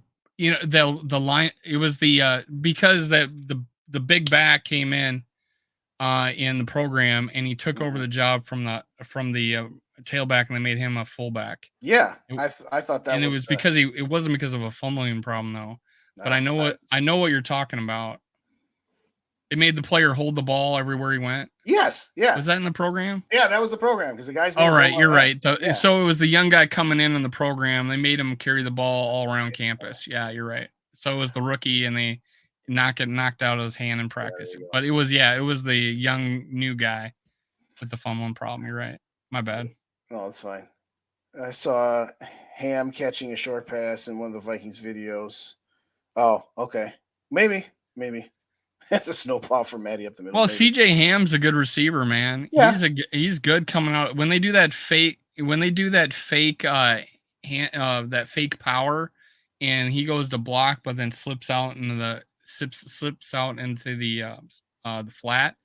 Great play every time to CJ Ham. We always get something out of that. Mm-hmm. You know what I'm talking about? Where we fake the handoff to the tailback, and he doesn't block the guy and just goes out in reception. It works almost every time. Yeah. Circling back to Blowfish's question about Dalvin Cook's trade value, a bag of footballs, 7th round pick, maybe 6 if you're lucky. Yeah, if Kwesi got anything more than a 6th round pick, then all y'all need to stop talking about how he got ripped off in the Zadarius Smith trade. If he gets anything more than a 6th round pick for Dalvin Cook, we should be happy. Now, if you got like a 4th round pick, but you had to give up your 5th, and that sort of thing where you move up around, I'm fine with that too. In fact, I'd rather do moving up around than just getting a 6th round pick. But you're not going to get it. The only value you are getting by trading Dalvin Cook is the extra $2 million in salary cap space that you get off of a trade versus a cut. How do you like this? We go in there with Oliver, Hawkinson, CJ Ham, and Madison. Wouldn't that be something? Where's the beef? Yeah, that would be freaking phenomenal, right? Well, what you need to do is you need to have all those guys lined up on the inside. Wishbone option where you have Jefferson run a motion and just run a straight go route and hope that 3 people follow him. Because if that's the case, coming out of the wishbone, somebody's going to get their head knocked off. Well, you got like 2 6'5" tight ends that you got to worry about that are going to fake a block and go in a route, right? Yeah. So there's a lot of thought process going to that. Hey, I got 2 big ass tight ends. Neither of them are like just flat out pass catching tight ends. They do both. And honestly, Oliver's undersold. He just wasn't in a situation where he caught passes. Hopefully, but he is an athlete, and he's fast and he's big. And I'm like, the fact that we got these 2 guys we can line up, and who knows, we blend them up on the same side. It's a lot to think about. We got so much more. I think we got so much more. There you go, Chains. To choose from in a short yardage situation, and we got tight ends like that and running backs like that. What did Davey say? The Randall McDaniel comment. Remember in the last couple of years, he played fullback. They'd line him up in fullback on the goal line. I forgot about that. Yeah. No, they had a decent backup left tackle, so they say, "Hey, goal line. You go in the left tackle, and McDaniel will play fullback." And I remember so many times in 98, 99 when Leroy Horde would just go completely untouched into the end zone because Randall McDaniel would just bulldoze 2 guys. Those were the days. And seriously, I'm gonna remember the Titans. The guy that played in the Scrubs. That was the guy that played in Scrubs, not House. All right, yeah. He had a fumbling problem and ended up playing quarterback. Petey, yes. Yeah. Left side, strong side. Left side. Anyway, Perry. The worst thing, and honestly, Ditka regretted it, that the 85 Bears, he did not give Walter Payton a touchdown, and he gave the refrigerator Perry one. Yeah, and I was pissed too, and I'm just a kid, and I was like, "We hate the Bears." You gonna screw Walter Payton like that? Oh my god! I'm like, and that's coming from Viking fans, right? I'm like, this is Walter Payton, and he's the great. I think he's the greatest running back ever. It's between him and Barry Sanders, but it's hard for me to decide. But I'll give the edge, honestly, to Barry Sanders. We just didn't know what he played behind that Lions team, but Walter Payton was everything. He could do everything, and that's what I liked about it. short yardage guy. He was a beast. Sorry, he died. 2030. He had what he had diabetes, I think, if I'm not I mistaken. thought it was liver. Well, diabetes, liver. Well, yeah. Yeah. All right. I thought, yeah, good point. Yeah. Died young, man. Yeah, died way too young. 1999. I agree, Norsefius. I am big on Josh Oliver. Buy You're stock big on in Josh everybody. Oliver this Josh year. Oliver and Ty Chandler and Naylor and all the DBs. It's all the weapons. Yes. I'm not. I say somebody's coming out. That's not me being high on the cornerbacks. That's saying somebody's coming out of there. But these other guys, I think, are legit. I have no problem putting them in there being our starter on offense. We'll see. Skull for Life says Jim Brown. I mean, he's in there too. But he was just a beast. He was just a man amongst boys. He was a good person too, a great man, and he was a great running back. There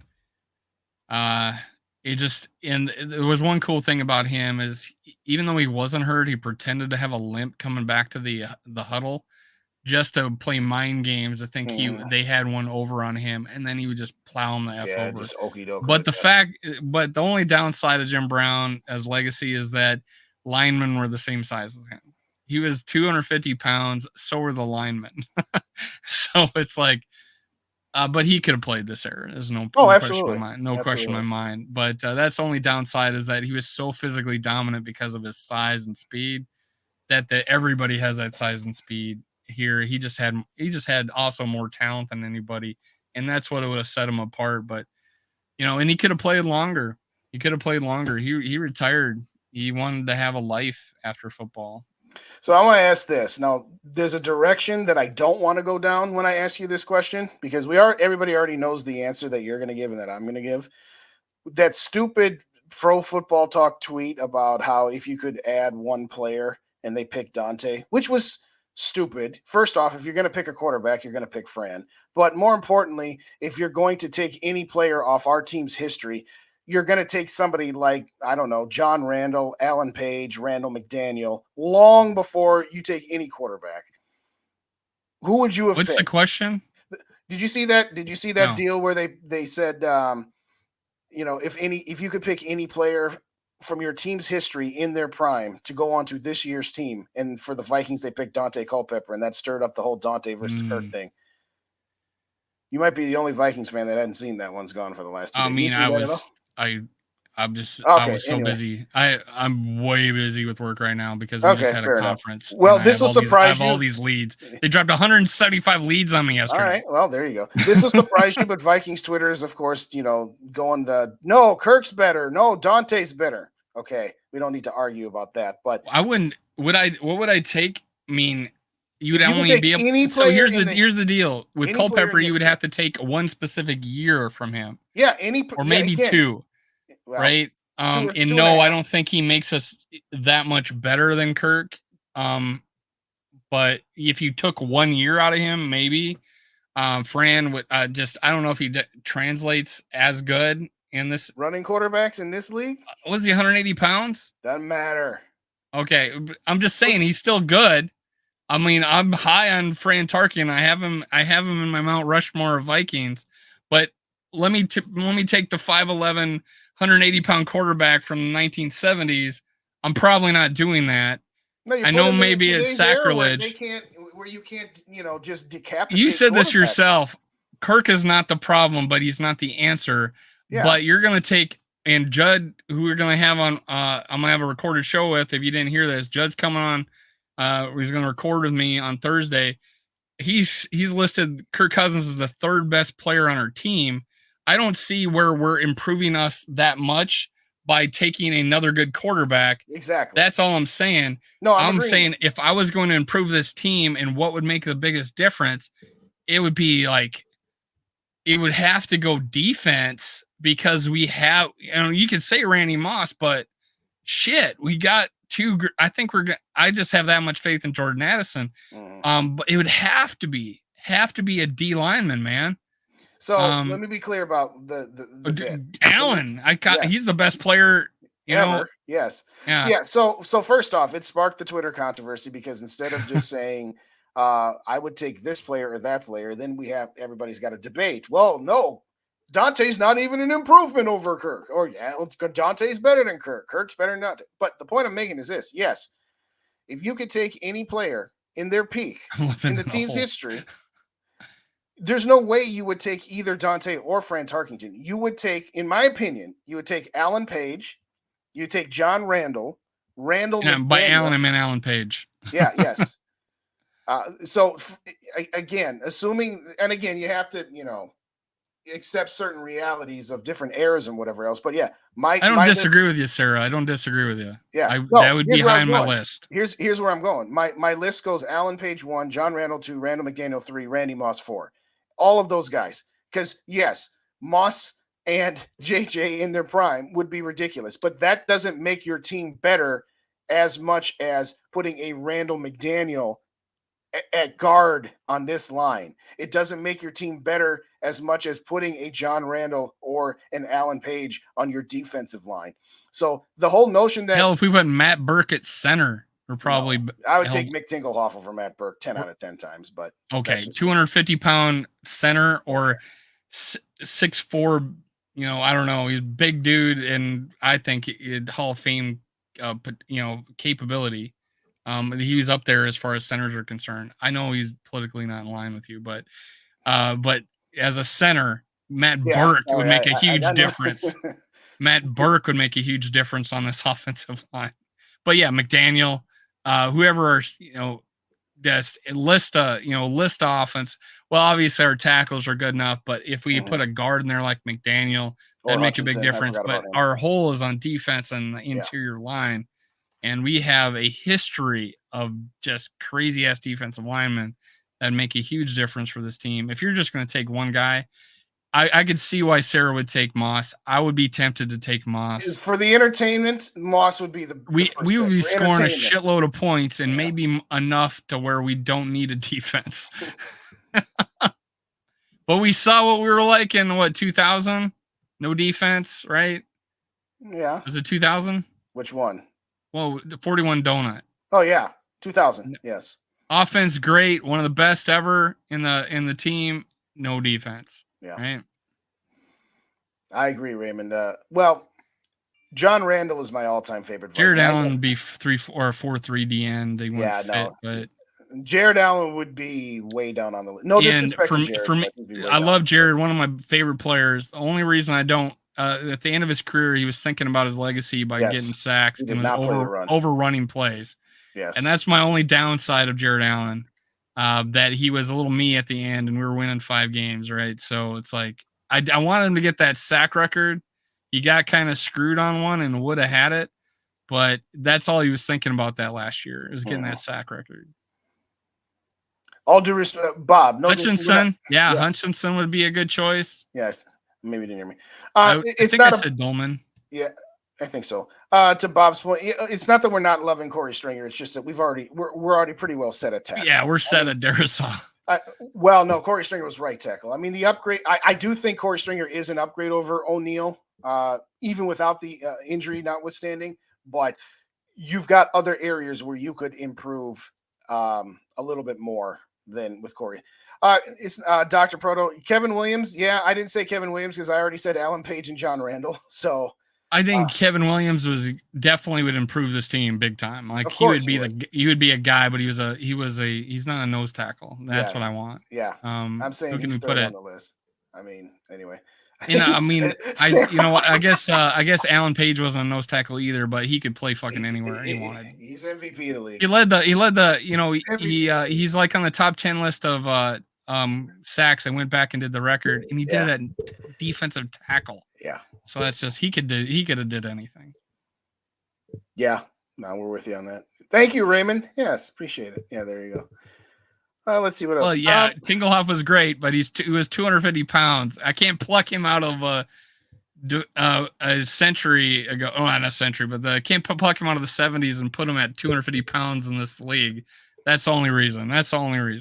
But yeah, he was a stud. You're supposed to suspend belief. And a number 1 pick, if I'm not mistaken, wasn't he? He was a first round pick, wasn't he? Nick Tingelhoff. Loudermilk. Yeah. Zimmerman. even though he doesn't claim us and he was a left tackle. No, maybe. I'm saying like to me, like yeah, we can go through all of the Hall of Famers. Mo and all Williams. the greats, but She's taking Mo yeah, Williams. I saw that. That was funny. I'm trying to find out where was McTinglehoff drafted.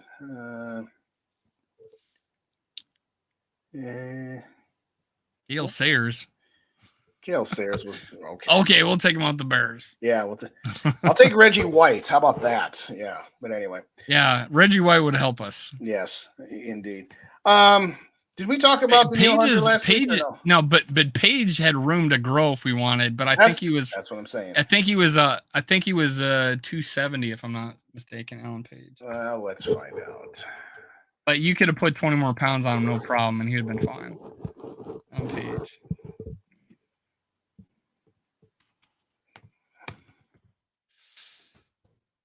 Be right, Dave. Be right. 240.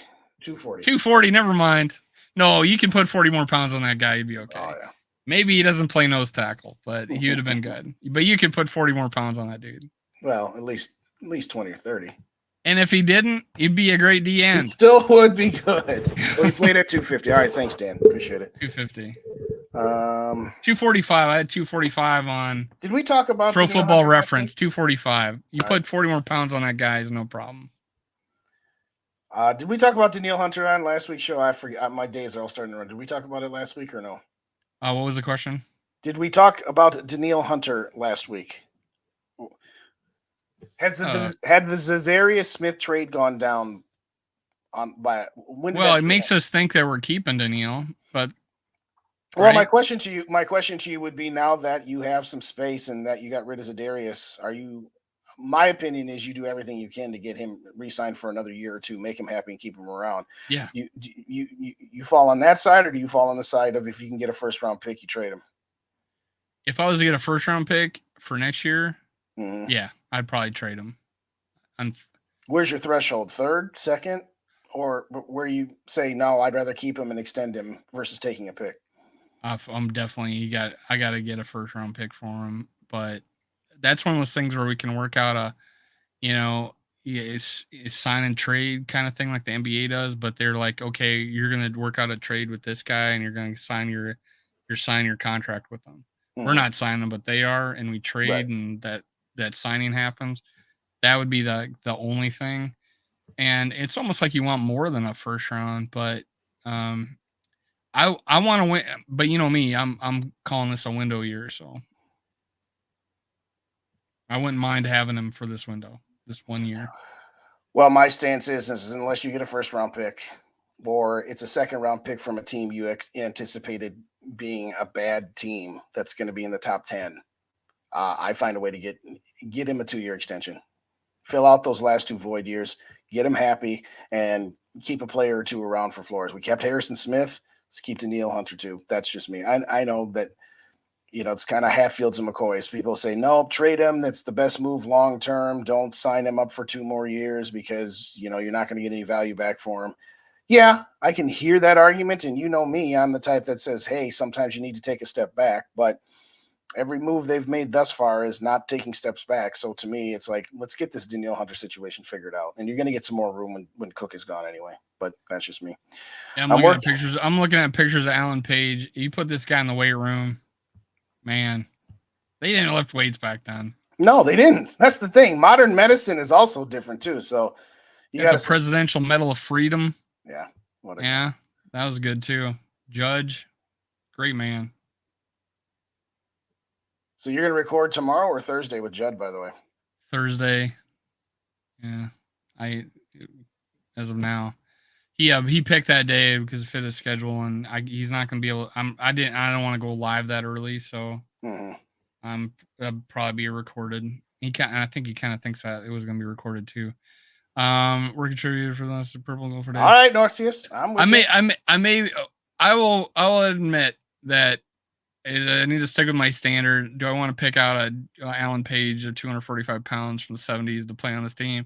Although I don't think he maybe could play nose tackle, but damn, if you put some weight on him and got in the weight room, he would be awesome at D tackle of some sort or DN. So, but yeah, I need a nose tackle. Who was our big nose tackle? Ball Well, Jerry Ball in the and 90s, Williams, one of the Pat Williamses. Williams, and then Linville Joseph.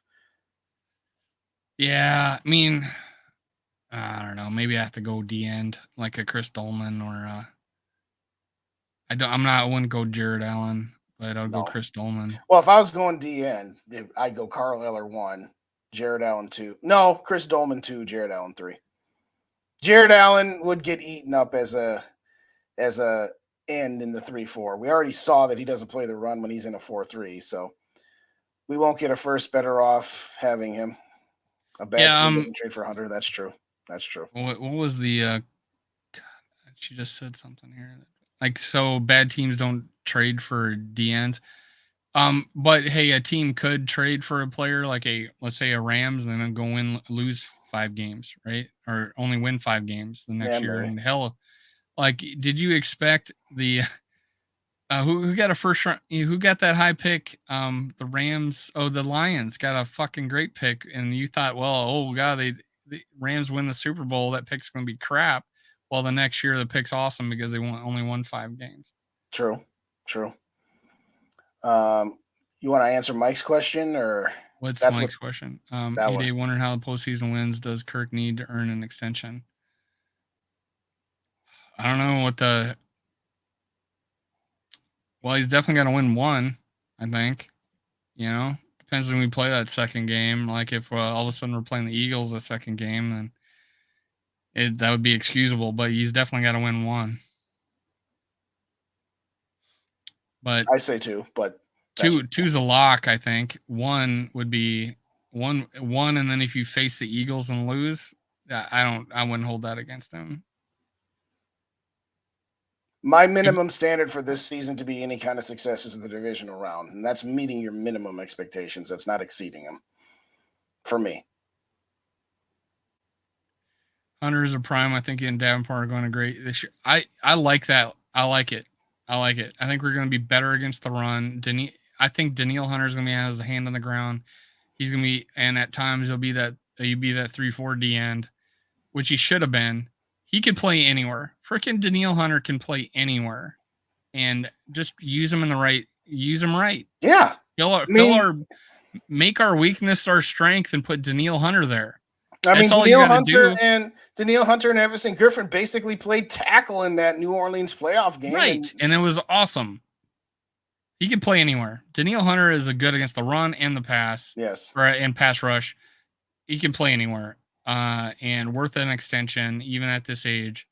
I don't think it's going to break the bank because of his age, and productivity and injury history. I think would be willing to take, a normal, would he take a 1 year? No, I don't think. 3 year, probably. I would say he'd do that as long as you have enough guaranteed money in there. Why do anybody think Davin do well? Because his pressure rate was almost as high as Danielle Hunter's. And it was just a little bit below Za'Darius's first half. They're banking on. I mean, it's a good point. By the way, how do you say that? Tristan and El Salt. Tristan.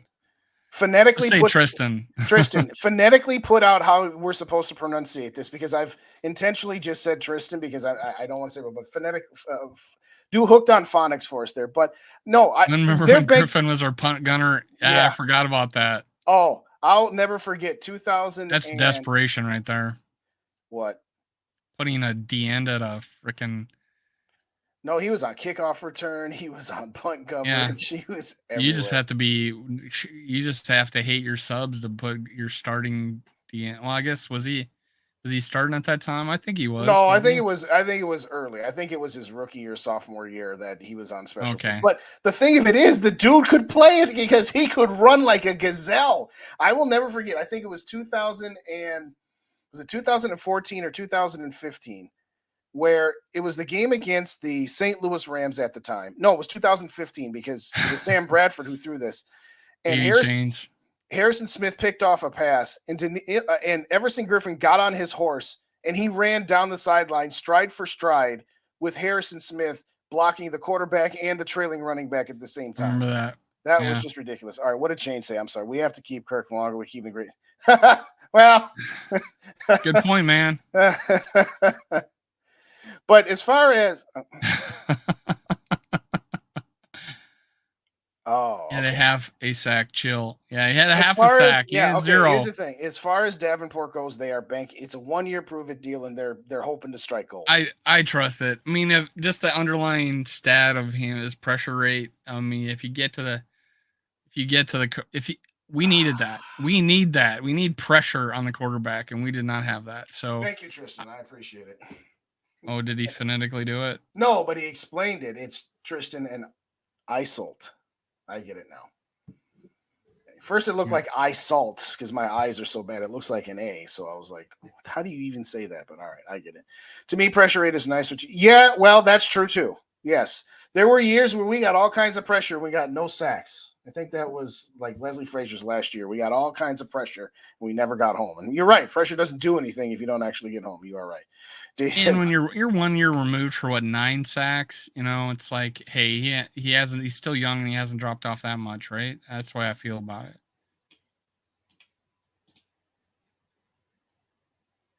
I think we'd be better with do I think we'd be better with Zadarius Smith over Davenport? Probably for the half of the year that Zadarius is healthy. Yeah, and that's the thing. Why he's there, yes. Why he's there. And that's the only worry. Maybe he won't be there. Well, no, it's that in a I way. think there's a worry about that with Davenport too, and that's why it's a kind of a prove it year for him. Right. In a way, he was dealing with injury. In a way, it's kind of like the argument we had for that week and a half about Lamar Jackson versus Kirk Cousins. You know, yeah, Lamar Jackson might be better than Kirk for however many games he plays, but Kirk gets the advantage because he's always healthy. I think that Zadarius, if he was healthy all last year, the Vikings, I think, would have kept him, and they probably would have redone his deal. I honestly believe that. I think the Vikings said, wait a second, we signed you to a 3-year deal when we knew it was only going to be a 1-year deal because if you proved it, we were going to give you a raise. Well, what Zadarius proved is the number that they set him for was a pretty appropriate number for the number of games that he misses. Was 14.5 appropriate for Zadarius if he plays all 17 games? No. But factoring in how much time he missed and how ineffective he was when he was playing hurt, it was a fair number. Zadarius didn't think so. That's his problem. That was his problem his last couple of years in Green Bay. That's why the Packers said thanks, but no thanks. Do you think we sign any other decent free agents? Probably not. I mean, we were talking about this before you got here. Maybe you've heard part of this, but we've been talking about, re-upping Danielle Hunter. Who else is out there, though? Who else is really out there? Outside of the guard from Denver. I did a video on him. I should remember what his name is. So Reisner? Dalton Reisner. I'll take him. I want that guy. Dalton Reisner. That's the guy I want. So he has 21.5 sacks for his career, Davey. James. Just checking. I'm checking you on that. Yeah, I'm looking. He has had every other year type of stuff. Like it half last year, 9 the year before, 1.5 the year before, 6 the year before. Mm-hmm. So yeah, he's a little streaky, and who knows if it's the Saints or if it's whatever. We'll find out. Hopefully, I'm not completely sold on him, but I think it was a good pickup. And people had him ranked as the 6th. CBS, I think, had him as like the 6th best free agent in the offseason. Yeah. Now, Dave's. Oh, yeah. I'll throw that one back up. The pressure from Dave. Yeah, that's true. That's a good point. That there's still some intrinsic value of getting lots of pressures, even if you don't always get the sacks. But you still showed up in Kirk Cousins. He had his worst. You still want to get home more often than that. I was referencing the fact that there was a year where we got so many pressures, and it didn't affect the quarterback as much as you would think that many pressures would, because our secondary was so bad. But I get his point. It's a fair point. And Davenport stole 0 from Pace. That's why Rap's mad at him. Pace wanted him to be Agent 0. Yeah. He was going to sell merch. Justin Houston. There's a D tackle that I wouldn't mind getting. I think it was. Let me find that free agents. Justin Houston's 34. That's a little too old for me. I couldn't remember exact date, so I looked it up. 34 is just a little too much. Leonard Floyd was on my honorable mention. in the video that I did. I wouldn't mind a veteran minimum deal for him. I wouldn't, but I wouldn't give him too much. I mean, again, that guy's 30. I mean, that's my point. Everything else that's out there is either old or not very good. So I don't know. Where's that guy? I'm gonna refresh. I need to refresh. Fucking not refreshing. There's a D tackle that I was interested in. Good production value here. Yes. Yeah. Even though we're gonna get free agent questions, I did a whole show on this recently. I'm just terrible with names. All right, I'll throw out. Well, all right, fine. If you haven't watched my video that says three moves to make, I'll just go through them here real quick. But go check out the video anyway, or at least click on it and hit the like button for me.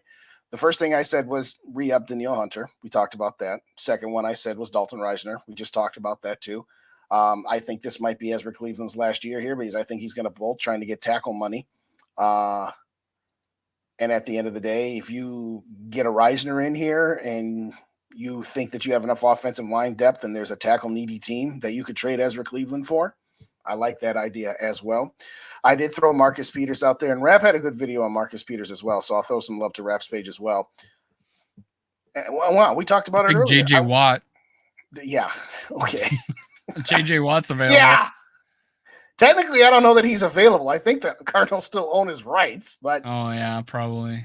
Beside that, Marcus Peters. One of the comments, and I forget who had the comment. I think it was Norpheus. It was just like his attitude. This and on one hand that can be detrimental, and on the other hand, it could be something to really get the young guys riled up. I said it before. I want one more veteran cornerback, whether that would be Marcus Peters or somebody else. I want one more veteran, but that's the only one I think. Hey, Bob.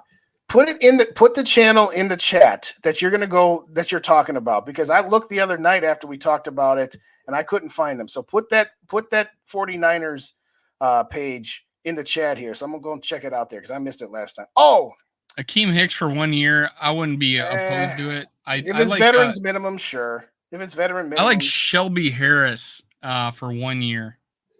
D tackle out of Seattle. I just will sign a 1 year deal. Have him compete. I kind of liked him. I want this guy just because of his name, Dwayne Smoot. I think we need another Smoot on the team. I'm done with Smoots, by the way. No, I'm done with Smoots and double-sided. You know what? Oh, who's hilarious on mic'd up? Akeem Hicks. This one here. Yeah, I'm not sure. I'm assuming so, but I don't know. Or is it Marcus Peters? I'm not sure. Who are you talking about, Rap? Who's hilarious on mic'd up? I think it was Norpheus who made that. Norpheus, was that you who commented on my video that you said no to Peters? Let me know. No love boats. Yeah. I'm not okay with Marcus Peters. He's too. No Smoots. Yeah. Thank you. I was just kidding, guys. No. I was just kidding. People say Jadeveon Clowney. I don't think I really want to risk that. Yannick Ngakoue, no, he's just not going to be good against the run. No, I just don't think we have a use for him. Frank Clark, though, maybe. Clark. But that's kind of my whole point. We're scraping the bottom of the barrel here with all these names. I like because it's a position I need. Shelby Harris. I think I think we can get him cheap, put him in and compete. Mm-hmm. Is there Ndamukong Suh is available? No, thank you. He's Linval Joseph. How old's Linval now? Jason Pierre-Paul. No. Linval Joseph is 34. No. Again, none of these guys are Kwesi types. Okay, Kwesi types are 24 to 27. Once you get past 27, that's why they're still monkeying around. That's why they're still monkeying around with Danielle Hunter. I think they want to trade Danielle Hunter. I think they want to move off of him. I honestly think that that's what they want, but they're also not getting the offers that they want either, because what they've outside of Harrison Smith, they've shed all of their above 29 players. They have, but we'll see. We'll find out in the next couple of weeks once this Cook situation. You love Fred Smoot? Go look at his there was a documentary, and it's Fred Smoot on the Love Boat, the exact boat, retelling Really? the story. Oh my gosh. It's insane. He is so proud of that. He sells fucking t-shirts. Oh, I know. Well, why not? Might as well.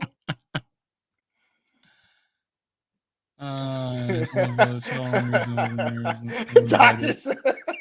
I only wasn't. So there. what? God, who was it? I'll check it out, Bob. Thanks. It was Jamie from GG Sports. Yeah. We were interviewing Wabi, and he was just like impressed with the fact that Wabi went through the ranks and got to where he was with the Vikings as just an intern one day out of college. And he goes, "Damn, I would have been a janitor or a stripper on the Love Boat. I would have done anything to be part of the Vikings." And he said that to Wabi, and it was absolutely hilarious. Okay. Still one of my favorite moments on YouTube. Well, I think masochist, Dave. What? Why am I a masochist? Or who's Dave? Is he talking about me? I think. Yeah. No, he might have been talking about Dave Stefano when he said he loved or he enjoyed covering the team. Oh, okay. Maybe that's where he was going.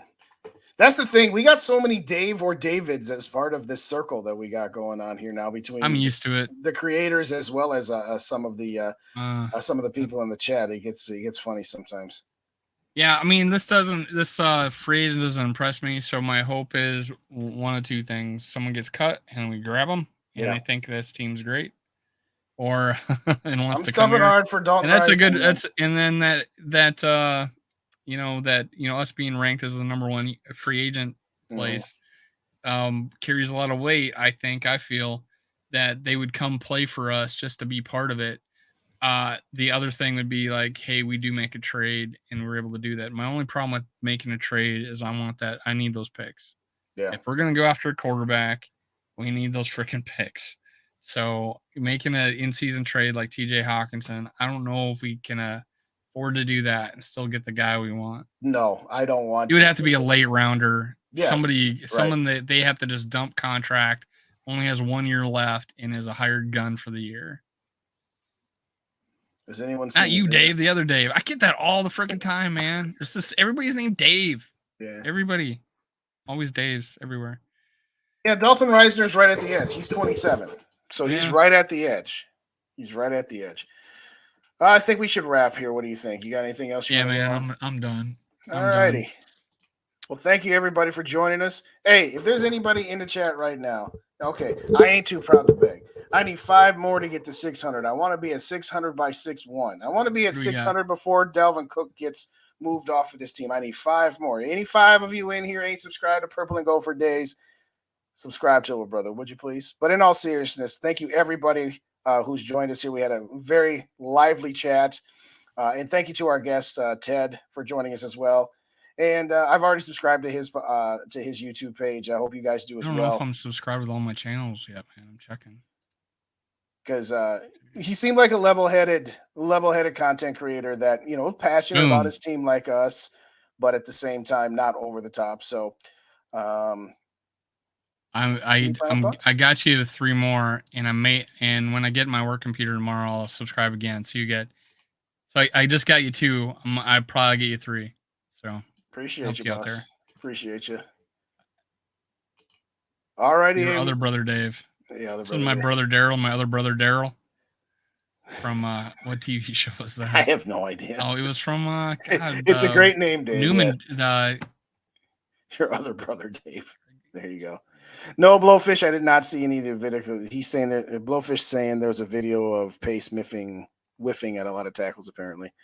Appreciate you, Norfield. Well, so yeah, one of the things I said about him is that he gets through the line but he makes a quarterback move. He made me miss it, but but he disrupts. And yeah, there could be some missed tackles that I haven't seen yet, but I could believe you on that and the way he plays. He plays with reckless abandon, and that is it's a disruptive. He plays disruptively, and that's the equivalent of Dalvin Cook. You might have a 0 gain, or you might have a 20-yard gain. Yeah. With a guy like that, you might have a 2-yard tackle for loss, or you Ooh, might have Dan a Hanneman. missed tackle in the hole that goes for 20 yards against you. So there's that. 597 right now, man. 3 more. Go do Come it. on, y'all. 597. Tell a friend. All right, that's it, man. I appreciate Thanks, everybody being everybody. on here. We had a good show. Make sure you go listen at the beginning of the show. We had Ted on here for 40 minutes. Go learn about the San Francisco 49ers. He's an encyclopedia of the 49ers. Yeah. And Got a lot of me good and him takes. connected. You'll see him again on this show for sure. All right, Skull Vikings.